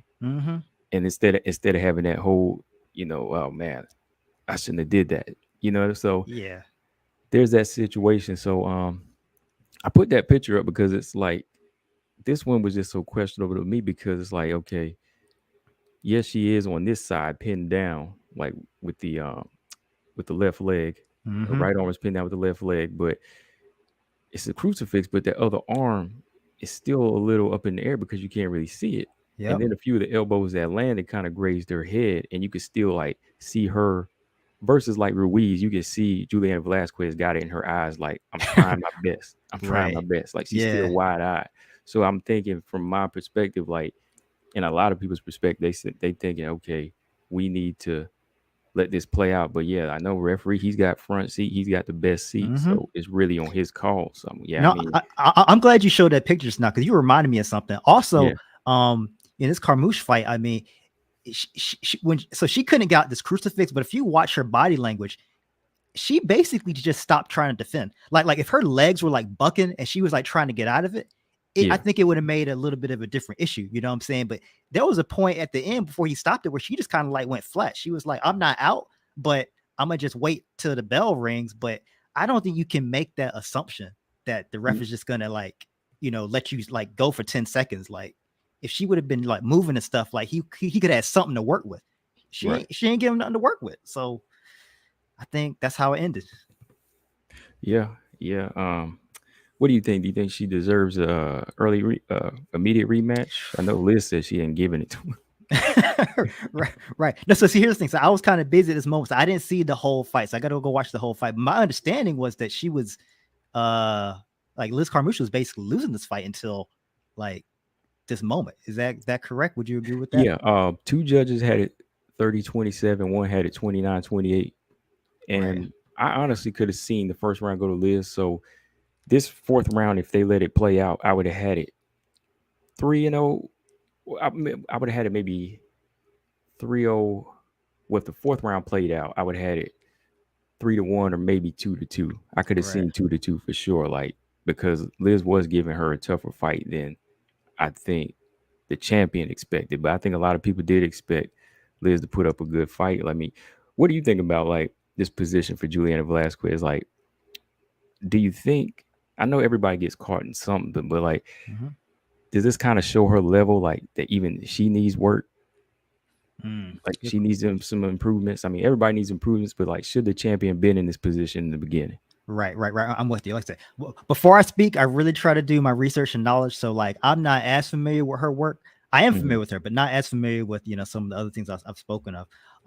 But my understanding, I would say, is my limited understanding of her work is that I think she just found herself in a bad position here. I think, this happens.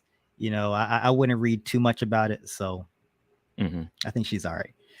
Okay. All right. Let me jump to this. Oh man, this fight here. I'm glad I didn't even really make a pick on this. Alima Lay versus Justine Kish. I didn't see this happening, man. Like, did you get a chance to watch this fight, fool? I watched it. Yeah. Okay. What were your thoughts on Justine Kish's performance? I think the thing that kind of was in my brain that like just kind of that was going through my brain, I was watching this fight. I was like, this kind of shows the levels of these two organizations, right? Because like Justine Kish wasn't doing any of this in the UFC. You know what I'm saying? It's like, I mean, she had her good moments in the UFC, but like it's funny when you see Liz Carmouche and Justine having some success when they leave and stuff like that. Justine Kish is strong, man. Like she did a good job. Yeah, she did. I was impressed with Alima Lay striking, but I was impressed how Justine said, I'm gonna take it to the next level, and just made that adjustment to make it a grappling match. I mean, she was strong in this fight. Yeah. Let's go to this main event though, man. I'm going to talk about Lemos and Andrade. Yeah. And yeah. So Lemos and Andrade. So I again, I heard what BJ said, and you guys had some good conversation about that already. So I agree with a lot of what you guys said. I would add that I watched Andrade's post fight press conference, and she said two things that really, at least one thing that really kind of stuck in my mind is like she said specifically that she knew round 1 and round 2 she was walking into the fire. Like Andrade said that she was like, she knew this girl really amazing striker.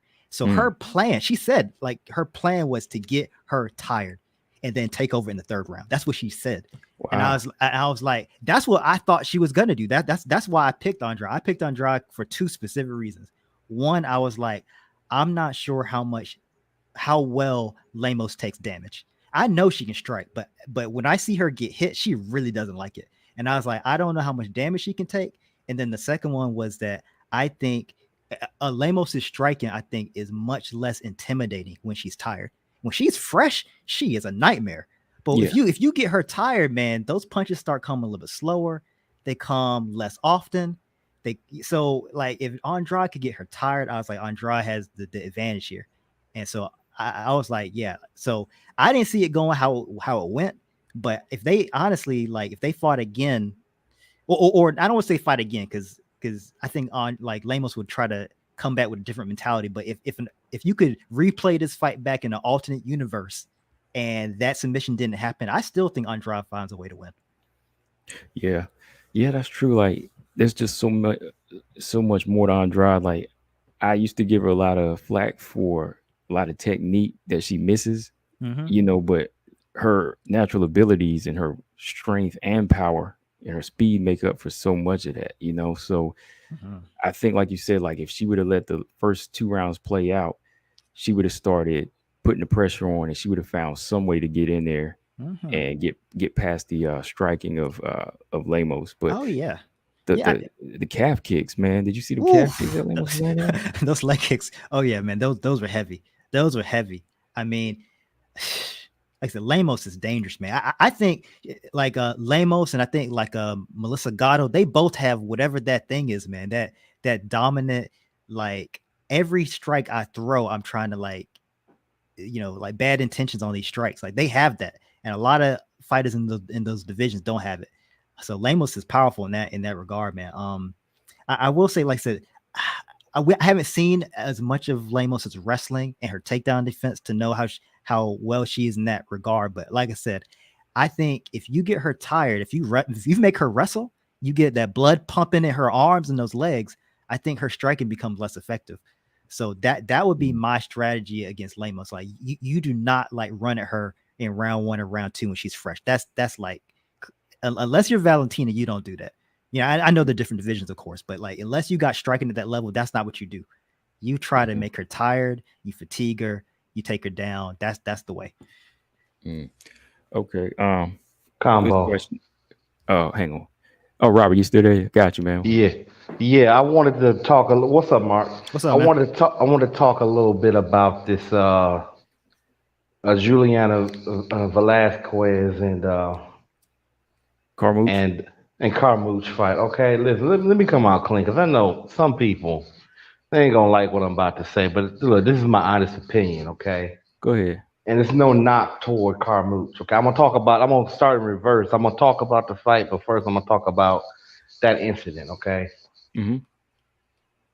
I think it was a bad call. Now, am I saying that this dude is the worst ref because he made a call that I perceive to be a bad call? No, because I like Herb Dean and I like Jason Herzog, and they make calls that I don't like sometimes. Questionable calls. The thing that got me about it wasn't the hits because the damage, and I know sometimes it's not easy to assess damage, but she really didn't look like she was in that much trouble. But the thing that killed me was it wasn't just how much time was left in the fight. I mean, in that particular round, it was that hand was coming free. She was making now. They talk about a defenseless fighter. If I couldn't see, and I'm talking about when I saw it right then and there, I'm like, wait a minute, she's doing all right to me. And I saw the hand coming out, and it was like as soon as that damn hand came out, that's when he stopped the fight. That's the thing that I felt that maybe Velasquez is and her team is disputing the fact that she did take some blows. I mean, she was in a position that she should not have been in. I mean, I can see it, but I just don't see it the way those situations were like Valentina or even Carla when she was beating them Jan. Like, I just don't consider that as defenseless because she was up, she was moving, she was not badly hurt. And the timing on the stoppage just it was a little too on the nose. Now, granted, I could sit here all night and we could come up with the conspiracies of why that particular ref did what and affiliation. I'm not gonna do all that. I'm just gonna look at it for what it is.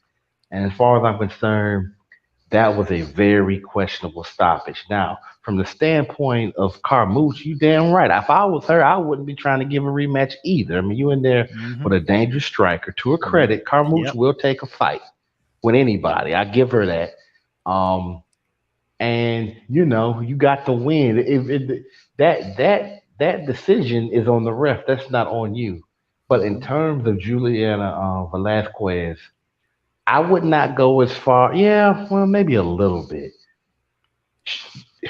I mean, she has a weakness on the ground that kind of got. I think one of her biggest issues is that she's a real good striker. But she don't throw a lot of volume. And while I might have had it 3-1, I could see it maybe being closer round for round. But up to that point, it could have. I just think that she shouldn't have been in that situation. I mean, that's it. That's to me, that's the strongest argument against the stoppage is, well, why were you in that situation? Mhm. Why were you getting taken down like that? So, I mean, shout out to Carmouche doing what she had to do. But I understand why she's upset. But I really think that if she wants to be a dominant, long reigning champion, then she has to fix that issue. Mhm. And here's the thing about Carmouche. And there was somebody in one comment section earlier today where they were saying that it might have been last night combo or when we were talking about the stuff initially, some of the fights. Mm-hmm. Um, Liz Carmouche should have never been cut. And you know how I feel about Liz Carmouche. If you don't know, I'll tell you. I'm not a Liz Carmouche fan, but I was just like with Caitlin Jakagian. Actually, I'd rather watch Jakagian. But I actually because the Kagan usually give me a little bit of something. I mean, Carmouche will do something only once she knows, like there's no potential danger at all. I mean, it's Mhm. somewhat like with Valentina, but Valentina is better at reading people. So then she just beats you up once she start beating you up. But yeah, I mean, but Carmouche is at a certain level, and that's why I thought I didn't really pick a particular fighter in this, but I was like, this is a dangerous fight for Julian uh, Velasquez because Carmouche all around game is dangerous. She's still one of the more dangerous. You saw her in the first round, and even though she lost the first WMMA fight in UFC history, she almost took out Ronda Rousey, and all that stuff would have been, that would have been a footnote in history. You know what I'm saying? So, I mean, she's a dangerous fighter. So it's back to the drawing board. But yeah, would I love to see her running back? Yeah, but they're not gonna do that. She's gonna have to fight a couple times or at least one more fight before they can even think about fighting again. Mhm. Mhm. Mm-hmm. Mhm. Mark, let me ask you this. I mean, Yeah. first time jumping on. Yeah. What got you into WMMA? That's a good question, man. A friend of mine from college kind of got me into the UFC. Man, it had to be decades ago. I don't know. I mean, back when the early GSP fights, like that's kind of where I got into it. And it was just, men's MMA back then. I did martial arts for a little bit when I was a kid, never got like super deep into it, but I always loved martial arts. Okay. Yeah, man. So for the WMMA, let's see here. I definitely kind of got into the Gina Carano wave. Like back then, I remember watching that fight with Cyborg. I'm like, this is legit. So um that was a big moment for me with that. I had the Ronda Rousey wave. I saw all that stuff. I've been following it for at least like 10 years. I mean, like as even like kind of the underground stuff coming up. So I've been following it for a while, but like I said, it's hard to describe it, but I think I'm with you that for whatever reason, man, the women like hold my attention, like all the like the top UFC fighters, the guys, I follow them really closely. I know what's going on in the top of those divisions for the most part, but the women, like I said, I find it a lot easier to kind of keep up to date with pretty much the whole roster. So that's kind of where I am with that. Yeah, I follow WMMA pretty much primarily, and then the men's MMA is kind of like on the periphery with me. Got you. Okay. Yeah, I can't really explain it because I told people like when it comes to boxing, it's mainly male that I watch there. Like boxing attracts me like that, but like for some reason when I go to MMA, something that the women just bring to the table just seems to spark me the same way men's boxing does. I don't know what it is, man. But who is like the one fighter that you say is like one of your favorites that you follow? Good question. I mean, lately I really appreciate a lot of stuff that Valentina's being able to do. Robert's not gonna like this, but I feel myself having to go to bat for Joanna sometimes. Like, just because, man, I've pointed out on the channel right before. I'm like, I have no problem with Rose. I love Rose, but every time people talk about how great Rose is, I'm like, look, we have to mention. I was like, Joanna has decisively beaten all 4 girls that beat Rose. She just didn't beat them. She decisively beat them, right? So that was Tisha. She decisively beat Tisha. She decisively beat KK, and that was prime KK. That wasn't, like the on the way out KK, right? Andrade, and we just saw how dangerous Andrade was, right? Like, so that's crazy when you think about that. And I'm missing somebody. Who am I missing? You said Andrade, right? Yeah, Andrade, Tisha, Andrade Torres, and KK, and who else beat Rose? Who else did she lose to? Oh, come on now. I might have to pull up the resume here. Somebody in the chat, they'll be on it. They'll answer it. Let's see. Rose has 4 losses. Who else did she lose to? She lost to Tisha, Andrade, Prime KK. Oh, I can't pull it up. I'm blanking with her loss. Yeah, I'm blanking too. Hold on. Rose lost. It's 4 though. It's 4 though. Yeah, Carolina Torres and Andrade. Those 3. And Carla. Yeah, exactly. Carla. There you go. Exactly. And she, so my point is, Joanna decisively beat all 4 of them. So like, it's one of those things where it's like, I think Joanna probably has the style to beat the majority of the people in the strawweight, but for whatever reason, Rose just seems to have Joanna's number right now. So it's like one of those things. As someone said, Joanna really only decisively lost to Rose. I mean, she lost to Wei Li, but that fight was close. And in the next fight, I think I'm picking Joanna in the next fight. I think she's going to do a better job of avoiding damage, and she's just not going to stay in the pocket and just like rock'em robot with Wei Li next time. I don't think she's going to do that. Hey, Mark, go on and pick her. Go on and pick her. Go on and pick Joanna. Hey, look, let me say this. I understand what his argument is. And unlike a lot of people in the comment section, you actually do make some decent arguments. But here's my way of thinking, dude. That's a matchup issue, first of all. Yes, it's true that Joanna in that, at least historically in that division, because she ain't fought Rodriguez yet. I don't know if she could beat Rodriguez per se. That would be a good fight, but she act like she don't want to fight her. Who else is in the strawweight division that Joanna has not? Well, she never got a chance to fight Torres. So there's some people that Joanna did, right? Yeah, Joanna beat Torres. She fought Torres. Yeah. Not Torres. I mean, Dern? Suarez. She never had to fight Suarez. Oh, Suarez. Right. Yeah. Now Carla is between Carla. I don't know who's the worst matchup for. Probably Carla.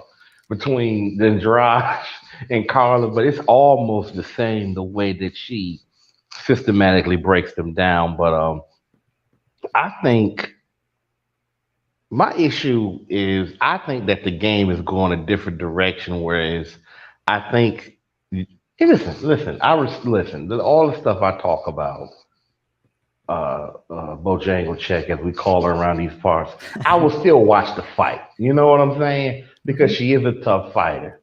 She may not have the best defense, but here's the thing. I've said it on live. I said Rose has better movement, but she's not necessarily a better defensively responsible fighter. She may be more defensively responsible in terms of using her movement more than Joanna, but then Joanna is a little bit more durable. So maybe the separation is not that far apart. But I think the fact that Rose uses all around game, okay, she can't keep Joanna down for more than about 10 seconds. but that's a whole lot of people. You know, even Valentina could only keep her down maybe about a good 30 or 45 at best in that fight or whatever, however long it was. So I'm with you, man. yeah. I think Joanna is still my strawweight queen, but Rose can get it if she beats Carla and she beats Marina.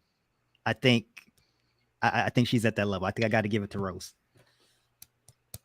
Yeah. If she could go in there and dominate Rose, second time, and then she goes in there and beats Marina. Yeah, I think we definitely have to say that her title defense reign might top Joanna's possibly. Like I said, look, it's not impossible, man. That Carla may go in here and shock the world. Like, I mean, the people in the know that this. I mean, Carla's fighting style could be Rose's kryptonite. Like, what's the last time Rose fought a wrestler? That's really exactly Carla. That's the funny thing about it. I can't say that she fought a wrestler other than Carla. You know what I'm saying? And just somebody that'll push her pace. Like Andrade was the last person that pushed her pace 2 times, and you see what that did. Like, you go back and watch the Joanna fight and Weili fight. They gave her a lot of thinking time. They gave her a lot of room to think, and that's what she wants. But like, if you're in there like putting her in the phone booth, Rose don't really like that. She doesn't. No, because Rose is somewhat of a rhythm fighter. She's like a rhythm fighter to some degree. Like, I wouldn't say she's exactly like Max, but similar. Like, she likes to get into a rhythm, and if you can break her rhythm, but then on top of it, the gas tank, you feel me? And I think fighters like Andrade, Carolina before Andrade ruined her. I mean, I'm not saying that Carolina didn't have weaknesses that led up to that, loss. But who was it? Carla. Like, they're frantic. They're frantic. I'm not saying they don't have any rhythm at all, but it's like it's frantic. It's wild. It's unorthodox. Like it's like she want to hip hop dance, but they come in trying to slam dance on her. You know what I mean? Like my argument for Rose is the rematches and I think she's fought harder because at least in the last 5-6 years, she's consistently, even before that, really. But I don't have all night to talk about that. I just think that her schedule, pound for pound, is just a little tougher. But the argument for Joanna is she will get in there and mix it up with you, even if you're a very dangerous fighter. Like, I was shocked a little bit that she was fighting Weili like that. And while I still hold that Weili won it, it was a close fight. If they would have gave it to Joanna, I would have got over it. I'd have been like, you know what? I can see it. But I just think that maybe if she used her movement a little bit better, because there were things that got exploited in Weili in the Joanna fight that Rose used to beat her in both of those fights, but particularly the first one. It's just that Joanna don't have knockout power like that, but Rose does. Yeah, see, Joanna, I think the first time she fought Weili, I don't think she realized or thought that Weili was going to hit that hard. I don't think she expected that much damage to be done. Like, I think in retro, like, when she goes back in there, well, let's put it this way. I think if the question was who can hit the other person without getting hit, I think Joanna wins that battle against Weili. But when she fought Weili the first time, she wasn't trying to do that. Not really. She was okay with just brawling her if that's where they wanted to go, and it made it a great fight. But this next fight, I think Joanna's gonna be a lot. First of all, she don't want to be in recovery for a year, right? No, she said she almost died. She said that this is the closest I felt to death. Like, they both went into the emergency together. Yeah. See, yeah.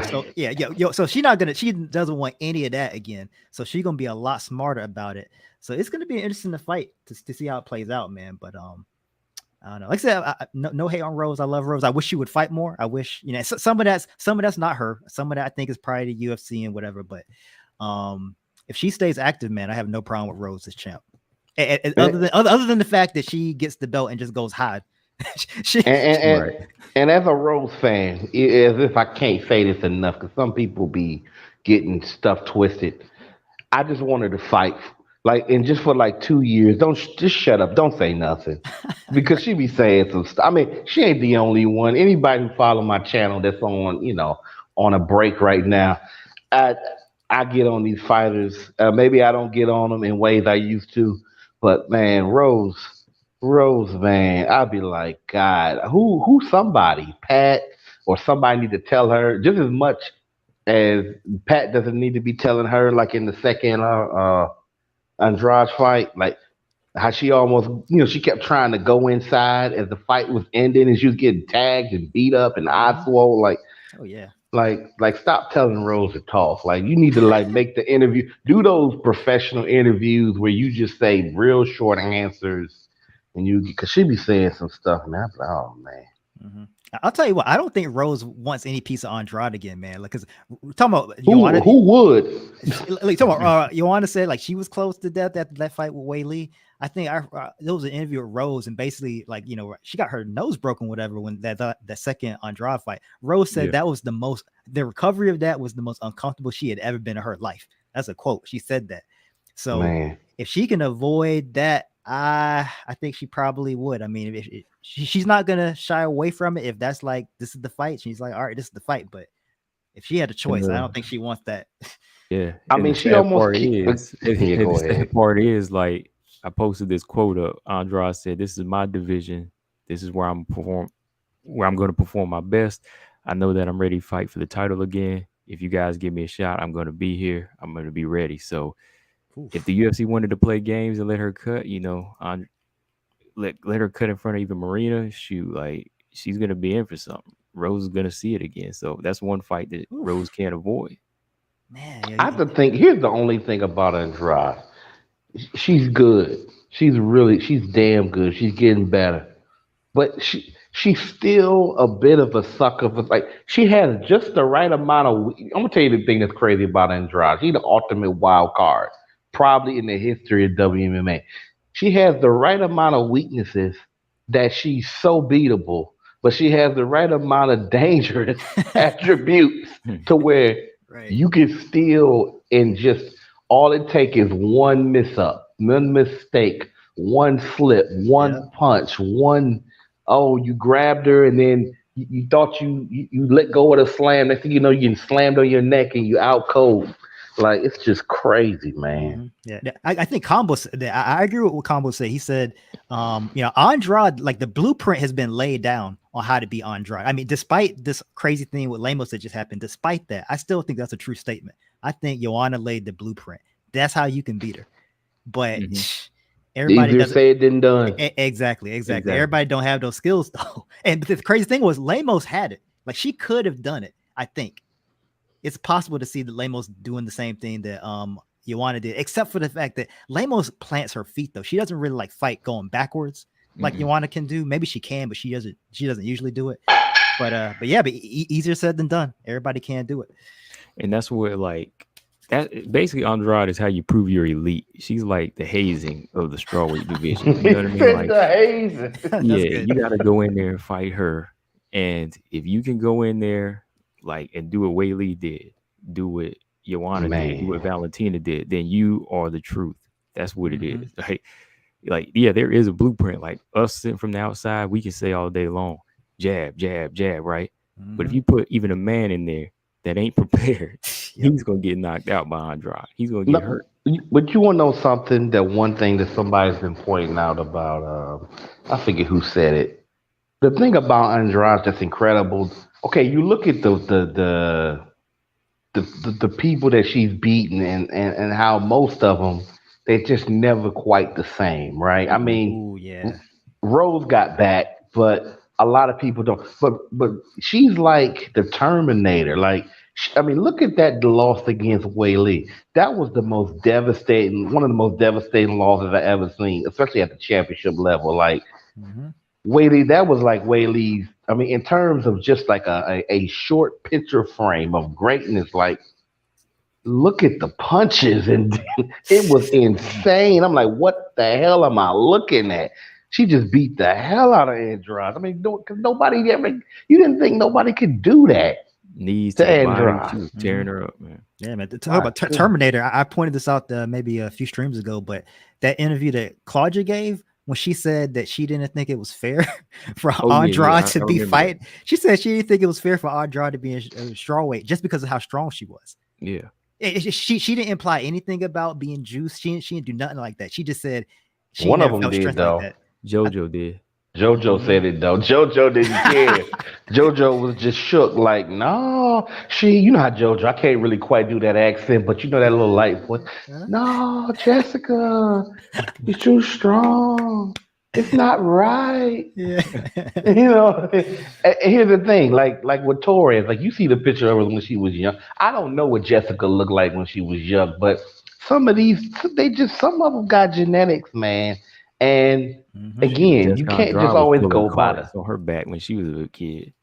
You said pulling wheat carts or something. She was out there in the farm. That farm strength. Yeah, she got farm strength. Like, yeah, because I knew a dude. I fought a guy actually, Mark, that he was about a year younger than me when I was in high school.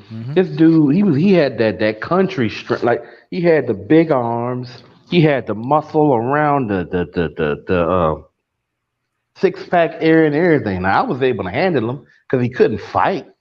You know, he just had the genetics of somebody that was like a fighter. But you know, it's just some people, man, they built a certain way, you know. Let me ask y'all this though, since y'all brought that up about beatings. Like, I'm gonna ask both of y'all this. I'll start with you, Robert. Which fighter to you has come back from a loss, like the best? Like, which fighter to you has impressed you coming back from a loss? Jessica Andrade. That's Andrade. Okay. Andrade. Now I know that sounds because it's Jessica Andrade, but you gotta understand the beatings that she's taken. Most people don't come back from it. I don't even care if they are known for knocking people out. Like when you get beat like that, nah, man. Like to me, quickness. I was like, yeah. I would say Cyborg too, but I'm like, that's on the issue with Cyborg is there's nobody else there to really fight her. It's like the competition is not even up to par. She would have had to fight Nunes, and even now we don't even know what Nunes is going to look like. I'm not saying that Nunes is done. I'm just saying like there's not really. There's other good featherweights, but I don't think there's nobody that's on that level that can hang with her. I think Nunes did come back well, you know, coming back from that loss back in the day to Davis and Zingano. Oh, yeah, definitely. But I'm thinking about later than that. But I did actually watch that fight when she so I had like a few gaps of months. Like I saw Holly Holm lose to I saw Ronda Rousey lose to Holly Holm. But before that, and I think it happened before that, I did remember watching that fight live when Zingano was going against Nunes, and I saw what happened to Nunes in that fight. So I mean, yeah, I mean that's one of that's arguably the greatest example, I guess you could say, for the run she went on and who she fought, but and beat. But that's definitely one. But I'm trying to think of more recent people though. Yeah. Andrade is definitely one. Who do you think, Mark? Who you got on your list is that one? Yeah, so I was gonna say that's a good question, man. Like sometimes when I like look up fighters, I go to like Wikipedia or some other pages, some MMA pages to find people's records and stuff. That question makes me want to try to like create like a spreadsheet or something. You know what I'm saying? So I can kind of see all the records at once. Because it's kind of hard. Like I'm a software engineer, so I could do that. so I need to try to make something like that so it's easy to see. But this is a kind of a different take on your question, but like the things that kind of impressed me. I know she's coming off a loss, but like Jennifer Maia, like I'm liking the spirit that she's showing, man. Because like she lost to Valentina terribly, right? I mean, she didn't get destroyed, but she lost. I mean, she got beat decisively. She was willing to fight Chukagian again, lost that fight. She won that fight with Jessica Eye, so that's kind of like the part where I almost want to put it on the side. But the fact that she was willing to fight Manon, like it's like it seems. I wish I would see more improvement in her. I wish she would like come back and really win some of those fights. But I like the fact that she's still trying to throw herself in the fire. It's not like like losing isn't breaking her spirit or something like that. So that's kind of what I was thinking about Jennifer Maya. I'm trying to think if there's somebody else. Hold on one second. Hold that thought for 1 second. Go ahead. Do what TJ said, y'all. He said hit that like button if you want Grasso to fight Manon next. No, hit the DM of Alexa Grasso and tell her. Blow up her DM, be like, hey, look, we want you to fight Manon. Forget all that. Yeah, we know Jennifer Maya accepted, but we want you to accept another fight. Of course, Jennifer Maya gonna take that fight. I ain't mad at Jennifer Maya. I'm mad at Grasso. I'm like, come on, man. You gonna step right around somebody who frankly beat somebody. Never mind. I think Jennifer. Wait. Jennifer Maya to me was better at the time than JoJo was. I think she is a better fighter overall. Even though I like JoJo, I'm like, she just. I understand playing the game, but that's just. Come on, man. Yeah. Like, if she didn't move to another division to get to this point, I'd probably be like, okay, whatever. All right. I mean, I might not like it, but it just seems cowardly, man. It like once you start really rooting for her, like I'm like, and then see, and I'm not trying to make fun of some people, but see, her simp fans are gonna push back against this. Like, well, she did her thing. She got a finish. Yeah, you act like she finishing girls left and right. Like, come on. Go on and fight Manon. Okay, do it against Manon. That's all we saying.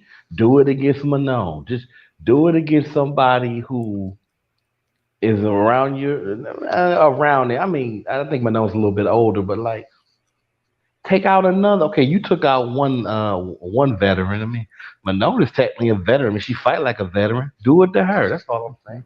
The crazy thing, like the way He-Boss is talking, I don't think she's gonna beat Choke. But if she does, she might get a title shot before Grasso. Grasso's like walking back from it. Grasso don't want the smoke. Grasso was like, I'm a Grasso fan too, but like this, like I agree with you. Like she may have good reasons for doing it. She may be already trying to play chess with her, title shot path, whatever. And there's an argument for that. But Robert's right. It seems cowardly. There's no way around that. That's the way it seems.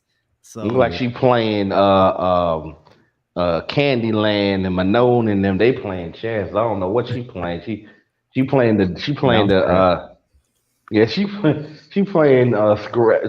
Scrabble and don't even have all the letters. I don't know what she's talking about. Talking about she was the one that got the closest to beat.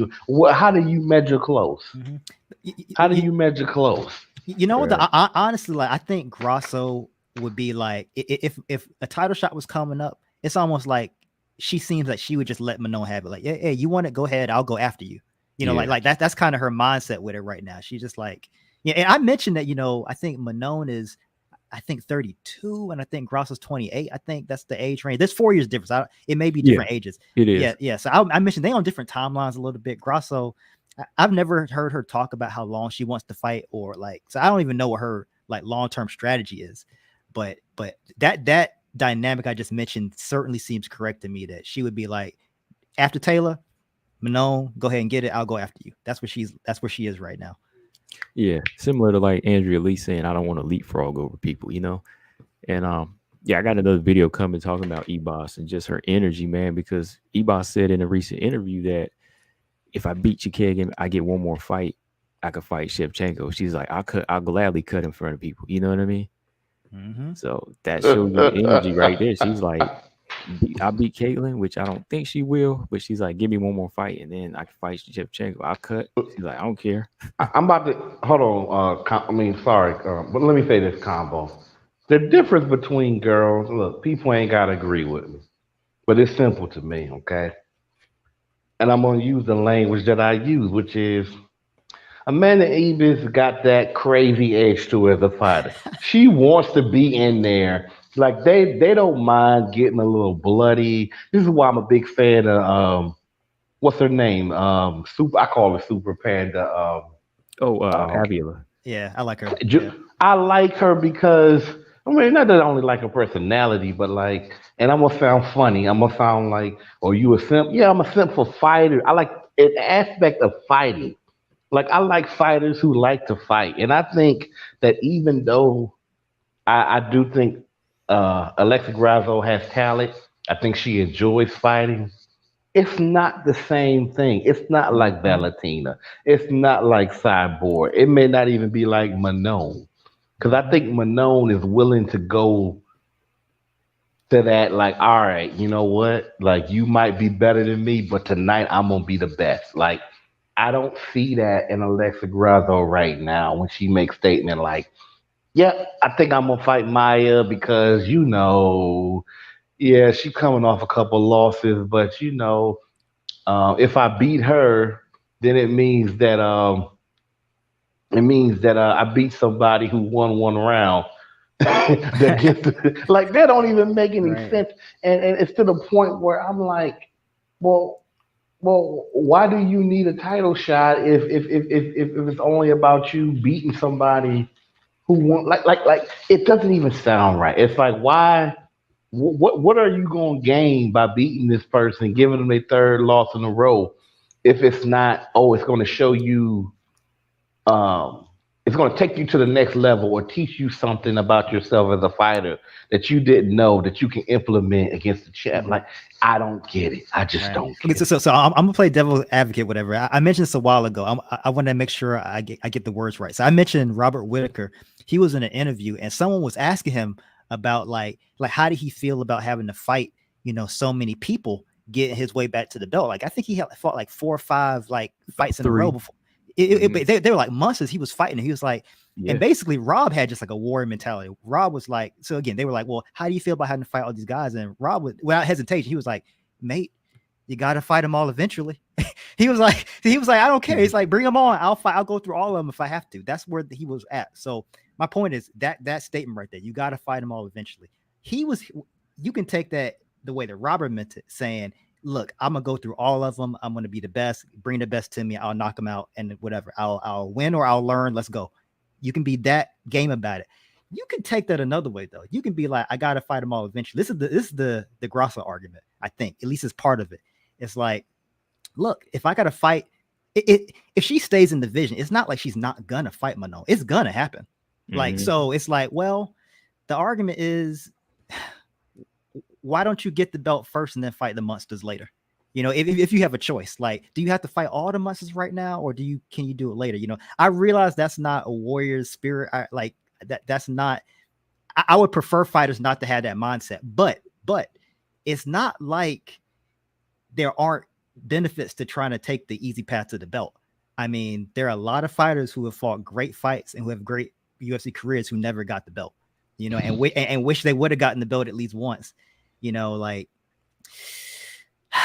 I said, I mean, Grasso, the monsters are coming, man. Gatto's coming. I don't think she beats Gatto. I think there's a lot of people on the way up that she doesn't beat. So Why I think don't? Yeah. I think her path right now it's almost like the planets are aligning for her. Like she has a good streak going and she just doesn't want to mess it up. She's like, I don't want to mess up my streak. Yeah, I think I that's what don't. we were talking about in the chat. You brought up one time, Mark, about having that easy road or hard road. Like Yep. that's why I said maybe like a moderate road where you don't you're still playing chess. Like like I said, like with Carla, like Carla is on a 4-fight win streak. You don't want to kill it with a rematch with Joanna. You know what I mean? Yeah, for sure. Like maybe she could fight her as a title defense, and we know what would happen. But I mean, still, like if you at least want to touch the belt again, you probably would want to skip that fight so we could kind of work with you. So yeah, that's where I was kind of coming from with that too. I just think Grasso needs something that holds credibility. Like Mm-hmm. Maya's not a credible fighter to say I can go on a 4-fight win streak, and the matchmakers they usually go by 4 fights to give the Shevchenko fight. Now, come on. I agree with you. The thing is, though, who else would there be though? Like she might get it by default because, like, I think after Taylor, I think Manon could get it next, even if she doesn't have another fight, maybe. Because who else is going to get it? I mean, because Chuk, I don't think they want that soon. So after Taylor, I think Manon is almost by default, like would be the next best. Like if no other fights happen, right after Taylor, I think it's Manon. Like I that. would so. Go ahead. Yeah, I would think so because I think her 4 fights in a row is more credible. Mm-hmm. But even then, like in a new interview, she said that she wants to fight Chikagian before she fights Valentina. So I don't think they would force it on Manon yet. Right. So if Manon beats Chuk though, after that, I think it's almost like by default it's kind of Grasso. Maybe Grasso takes an. Yeah, I think Grasso is trying to wade through the water, like wait her time. She's trying to like just stay active enough to stay active, but not risk her streak. That's where her mind is at. Seems a bit cowardly, but she wants a title shot. So the title shot part means at least part of her is not a coward, I would like to think, because you step in the ring with Valentina and you don't want to get Jessica odd, right? Like, so that could happen. But hey, look, y'all. Excuse my French. I think Alexa Grasso trying to bullshit her way to a title shot. That's what I think. Because all those monsters, why don't she just fight the Beast Manon? Fair, yeah. Why don't you just fight that person? Like, why you? Oh, my record. Don't get me wrong. Carla was playing the same stuff. She was doing the same thing. But at least Carla was constantly getting in there. Yeah. Like she would take the fights. Yeah. And here's the thing. There's two arguments, right? One is a promotion argument and one is from the fighter. I tend to lean with the fighter, but from a promotional standpoint, I like the idea of them saying, to some degree, it's not good to wait on. It's not that they should take on hard fight after hard fight after hard fight on short notice after short notice all the damn time. No, it's not that. It's that the promotion, because it's their job to keep people interested, they don't like fighters even speaking the whole idea of, well, I'm just going to sit back and wait. And I think they think that idea kind of sucks. But then again, since fighters get abused and they get the ass to do all this stuff and they ain't making the money they probably deserve from all this extra promotional work, fight nights, going back and forth over contracts, traveling from here to there. I get that it's a frustrating situation, but I just think that Alexa is in danger looking way worse than Carla because, again, Carla's resume is better. Yeah. Carla was in there beating people that people ahead of time, like myself, was like, I don't know if Carla gonna win this fight. Yeah, and man. Carla was proving people wrong. Carla started making people believers. Alexa Grasso, most of the fights that she's been in, you pretty much was like, okay, this is a close fight, but she can win this fight. And now it's to the point where she's just sitting back looking like, okay, here's the thing that irritates me, like what you said, Mark, about, well, usually it takes about 4, fights. You want to know what that is? That's the opposite version of, well, and usually if you lost 2 in a row, if you don't lose 3 in a row, then they don't kick you out the organization. Right. Who gives a damn about that? First of all, this is a biased, like I said, that's why I don't pay too much attention to the rankings because I'm like, or hardly ever, because I'm like, that people get opportunities. I mean, don't get me wrong, there is some merit, but people get opportunities. Okay, look, there's an argument against Rose that she should have never got that fight, that they were pushing Rose, and that there was somebody else that should have got that. I'm not gonna say there is no argument, even though she had, recently won a couple of fights. So. But that argument though of 4 or 5, like this rationalization is, I'm like, how about you go in there and win another big fight against a up and coming fighter, and then make your call out. And here's the thing about that I can't stand. You already know combo how I feel. Alexa Grasso hadn't called nobody out in her career before this, and then when you finally make a call out, you call down in competition, not up. Man, get the hell out of here. I got a hand clap that. That was good. Yeah, no, I agree. You didn't say anything wrong there. That was facts. Facts on that. I mean, yeah. With Carla, I got to give Carla credit, man, because look, when she fought Jan, that was a dangerous fight for Carla. I mean, it ended up being Carla domination, but going into that fight, nobody thought that was going to happen. Jan looked very dangerous. So I got to give Carla credit for taking that fight, accepting that fight, willing to ruin her win streak on the way to the title, and it paid off big. So Yeah. that was huge for Carla. Even the Marina fight was a dangerous fight for her. Absolutely. That was dangerous, but she, somehow pulled it out. So I was like, Carla, her road has been hard. She's got more finishes, a better resume than Grasso. I mean, it's time for Grasso to kind of step out the box, win or lose. Yeah, I mean, Grasso's most dangerous fight, what? Suarez? Yeah, I mean, I was gonna think recently. I was gonna say on the recent streak, it was Barber probably. Yeah, Barber. Yeah, Barber was definitely the most dangerous. Which that's not. I'm not bashing Barber, but that's not saying too much. Yeah. Yeah, because I was looking at her path in the flyweight division. That's not really like as worthy to call out. Like JoJo was already on a 2-fight losing streak. Mm-hmm. Then you can call out Jennifer Maia, who's on a 2-fight losing streak. Yeah. Before that, Macy Barber was on a layoff with a loss. So none of that is really going to say, oh man, I beat Jennifer Maia. I'm next. I don't have to fight Manon. No, that's not logical. So, right, yeah. Let me see, man. I've been on here about 2 hours though. I think that's about all I have for tonight. But was there anything you guys had? Robert, hear anything you wanted to say? I know you've been in hibernation, man. So was there anything else on your mind? Well, before I go back in hibernation, I would give a shout out to my girl, the future Barb.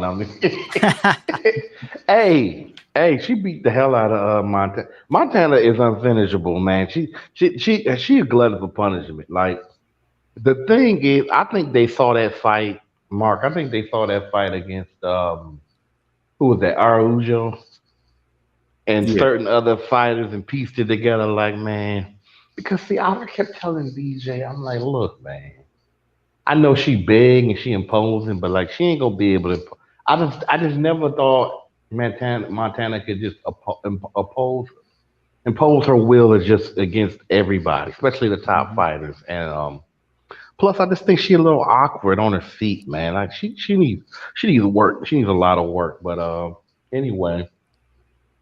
Yeah, let me tell you, Robert. I was really not pissed off last night, but disappointed. Like I was watching it like a trainer, and I was like, Montana, what are you doing? Like I was internally yelling at her and BJ because I was like, BJ, what? You said she was going to do this. She's like BJ was help training her. You know what I mean? I was like a trainer. You like you on the sideline. Listen. I was like, BJ, what were you working out with her? Like, what were y'all doing? Y'all were slacking. That's how it was because I was like, where was this work that she had? And she was not doing anything in this. I was just like really upset with her. That's how it was. Like not like a casual fan, just like a trainer looking at a fighter that has the potential but just never pulls the trigger. It's oh man, it's disappointing.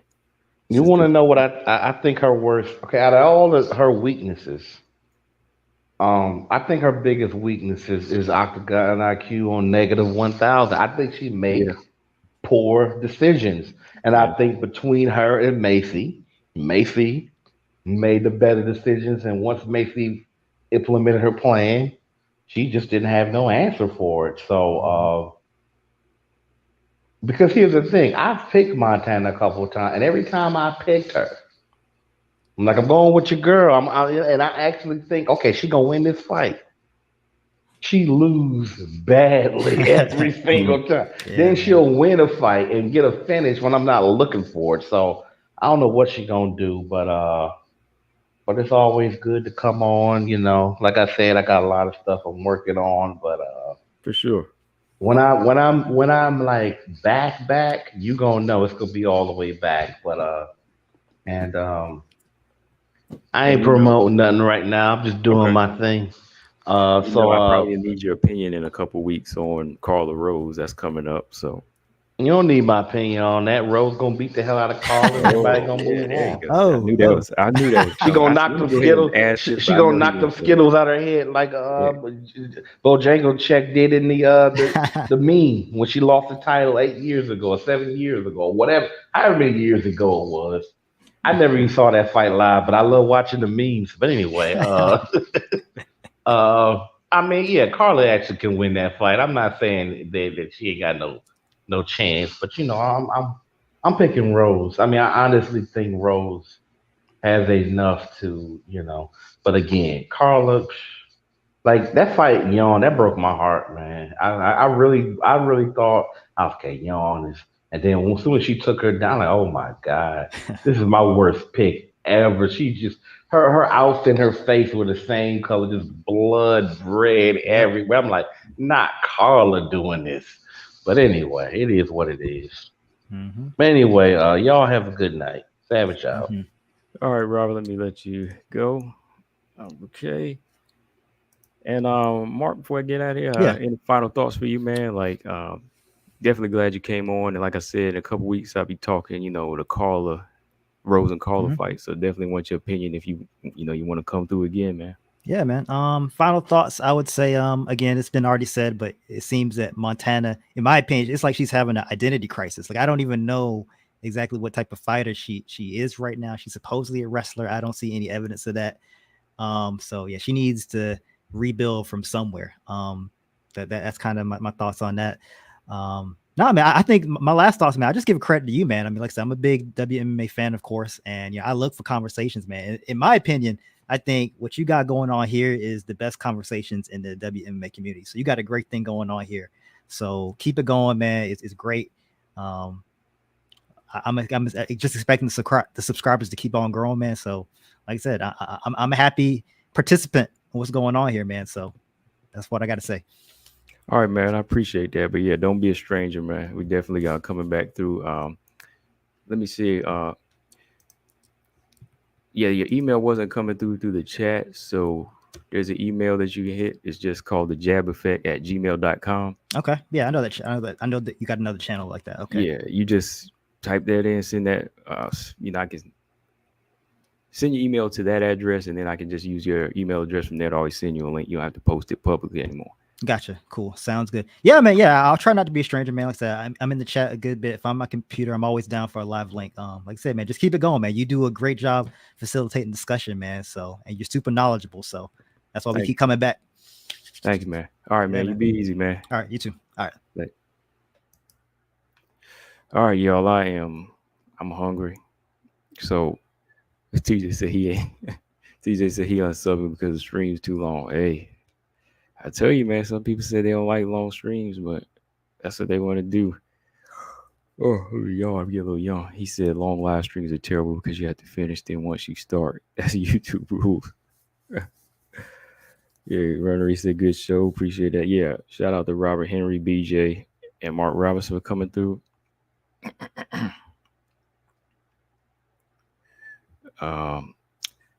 Yeah, what else? Yeah, ain't much going on this weekend, y'all. What's her name? Shanna Young, Gina Mazzani. I think that's Marcus Bell's really looking forward to that fight. I think TJ is. Let me see. Gina Mazzani and Shanna Young. I think it's the only WMMA fight we have on this Rob Font card. Yeah, that's all we got on that card. Gina Mazzani. Then the weekend after that is Rose and Carla. Oh, yeah, they got like 4 fights on that card, right? Hold on.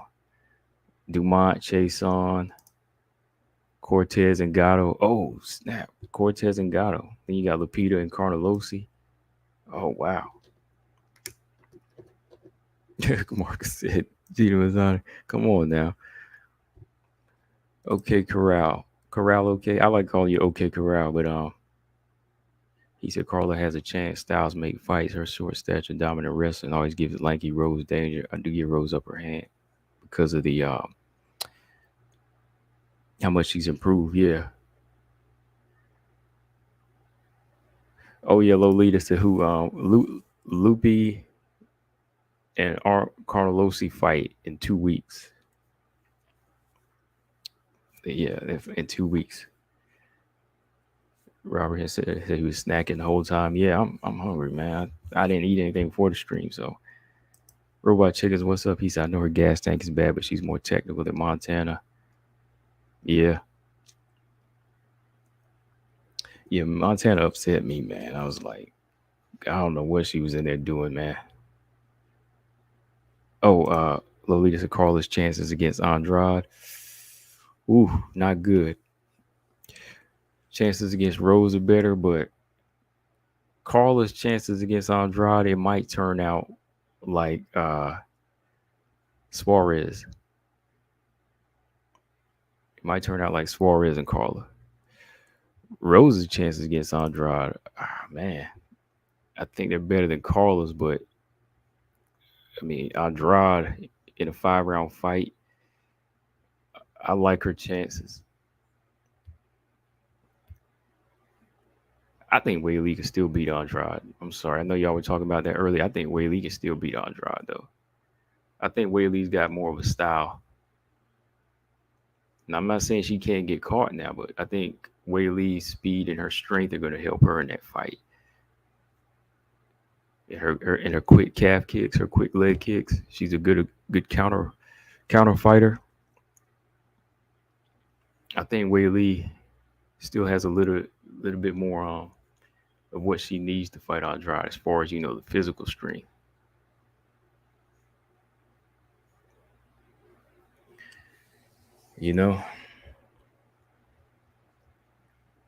Rose's chances. I mean, Rose, the best out of all of them, I would say to me, I'd still be Whaley. Yeah, Carla would have the least just because of styles. Styles make fights. And, if she's going to be in there with a short physical fighter that's just stronger than her, yeah, she would do like Tatiana. And just say Andrade is much stronger. Yeah, she is stronger, but I think Whaley's a little bit smarter. Like, Whaley has enough strength to help her through a fight, though. She still got enough strength. She still got enough speed to help her in a fight. Like Andrade might be physically stronger than Joanna to a certain extent, but Joanna knows how to use it, and she knows how to use her takedown defense and counterweight. Yeah.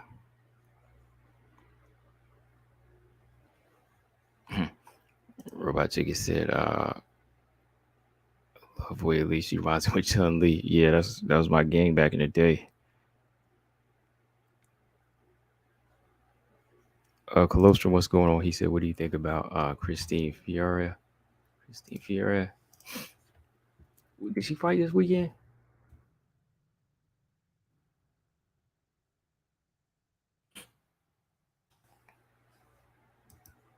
No. I was thinking of I don't know. I was thinking of Michaela Mayer. I don't know. I'd be mixing Christine Fiora. She's okay. She's bare knuckle boxing now. I got to go back and watch that Britain Hart fight though. She was alright. She was kind of scrappy, but I was really big on her. I used to watch some of her fights though. Robot Chick is a good show. I appreciate that. Mark also almost feel like I don't have the information I need to call the Rose Carla fight, as Rose hasn't fought a wrestler since Carla. Right. Like what she's been working with Usman behind the scenes, that's definitely going to help her.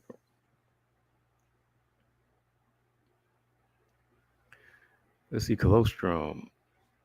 Am I pronouncing that name right? Colostrum, SUPP or SUP? I know you said you wanted to link one day, man. You might have to do that. I know I'm busy the next 2 days, but yeah, if Colostrum, if you ever want to jump on and give your thoughts outside of the chat, if you ever want to link, yeah, you can do that. I think it was you that asked for a link besides Mark, or I offered that to Mark, but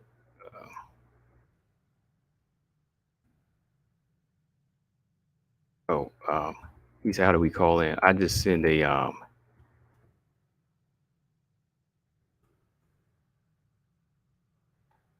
although I just send a yeah, it's not like phone lines or anything here. I just use the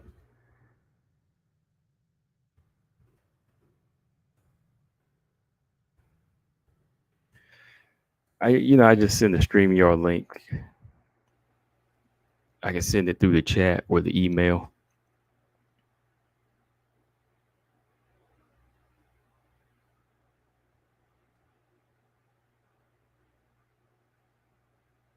But yeah, if you want to jump on next time and get on, yeah, no problem. No problem at all. Okay. But with that being said, I am done. It's 10 o'clock. TJ want to go for hour 3, but I'm not doing that tonight.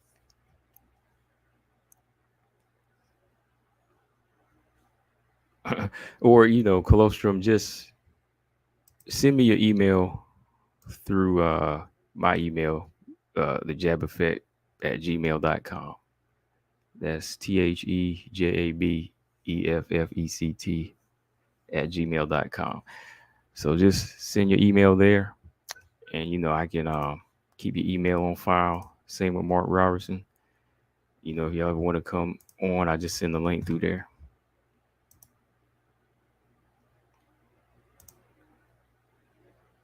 But I got some food calling me now. So shout out to everybody in the chat. I'm about to get up out of here.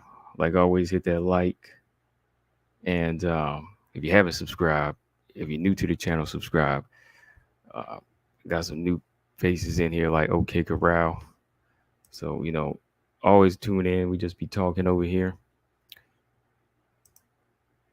And with that being said, y'all probably see me or hear from me Wednesday, Thursday. Yeah, that'll work.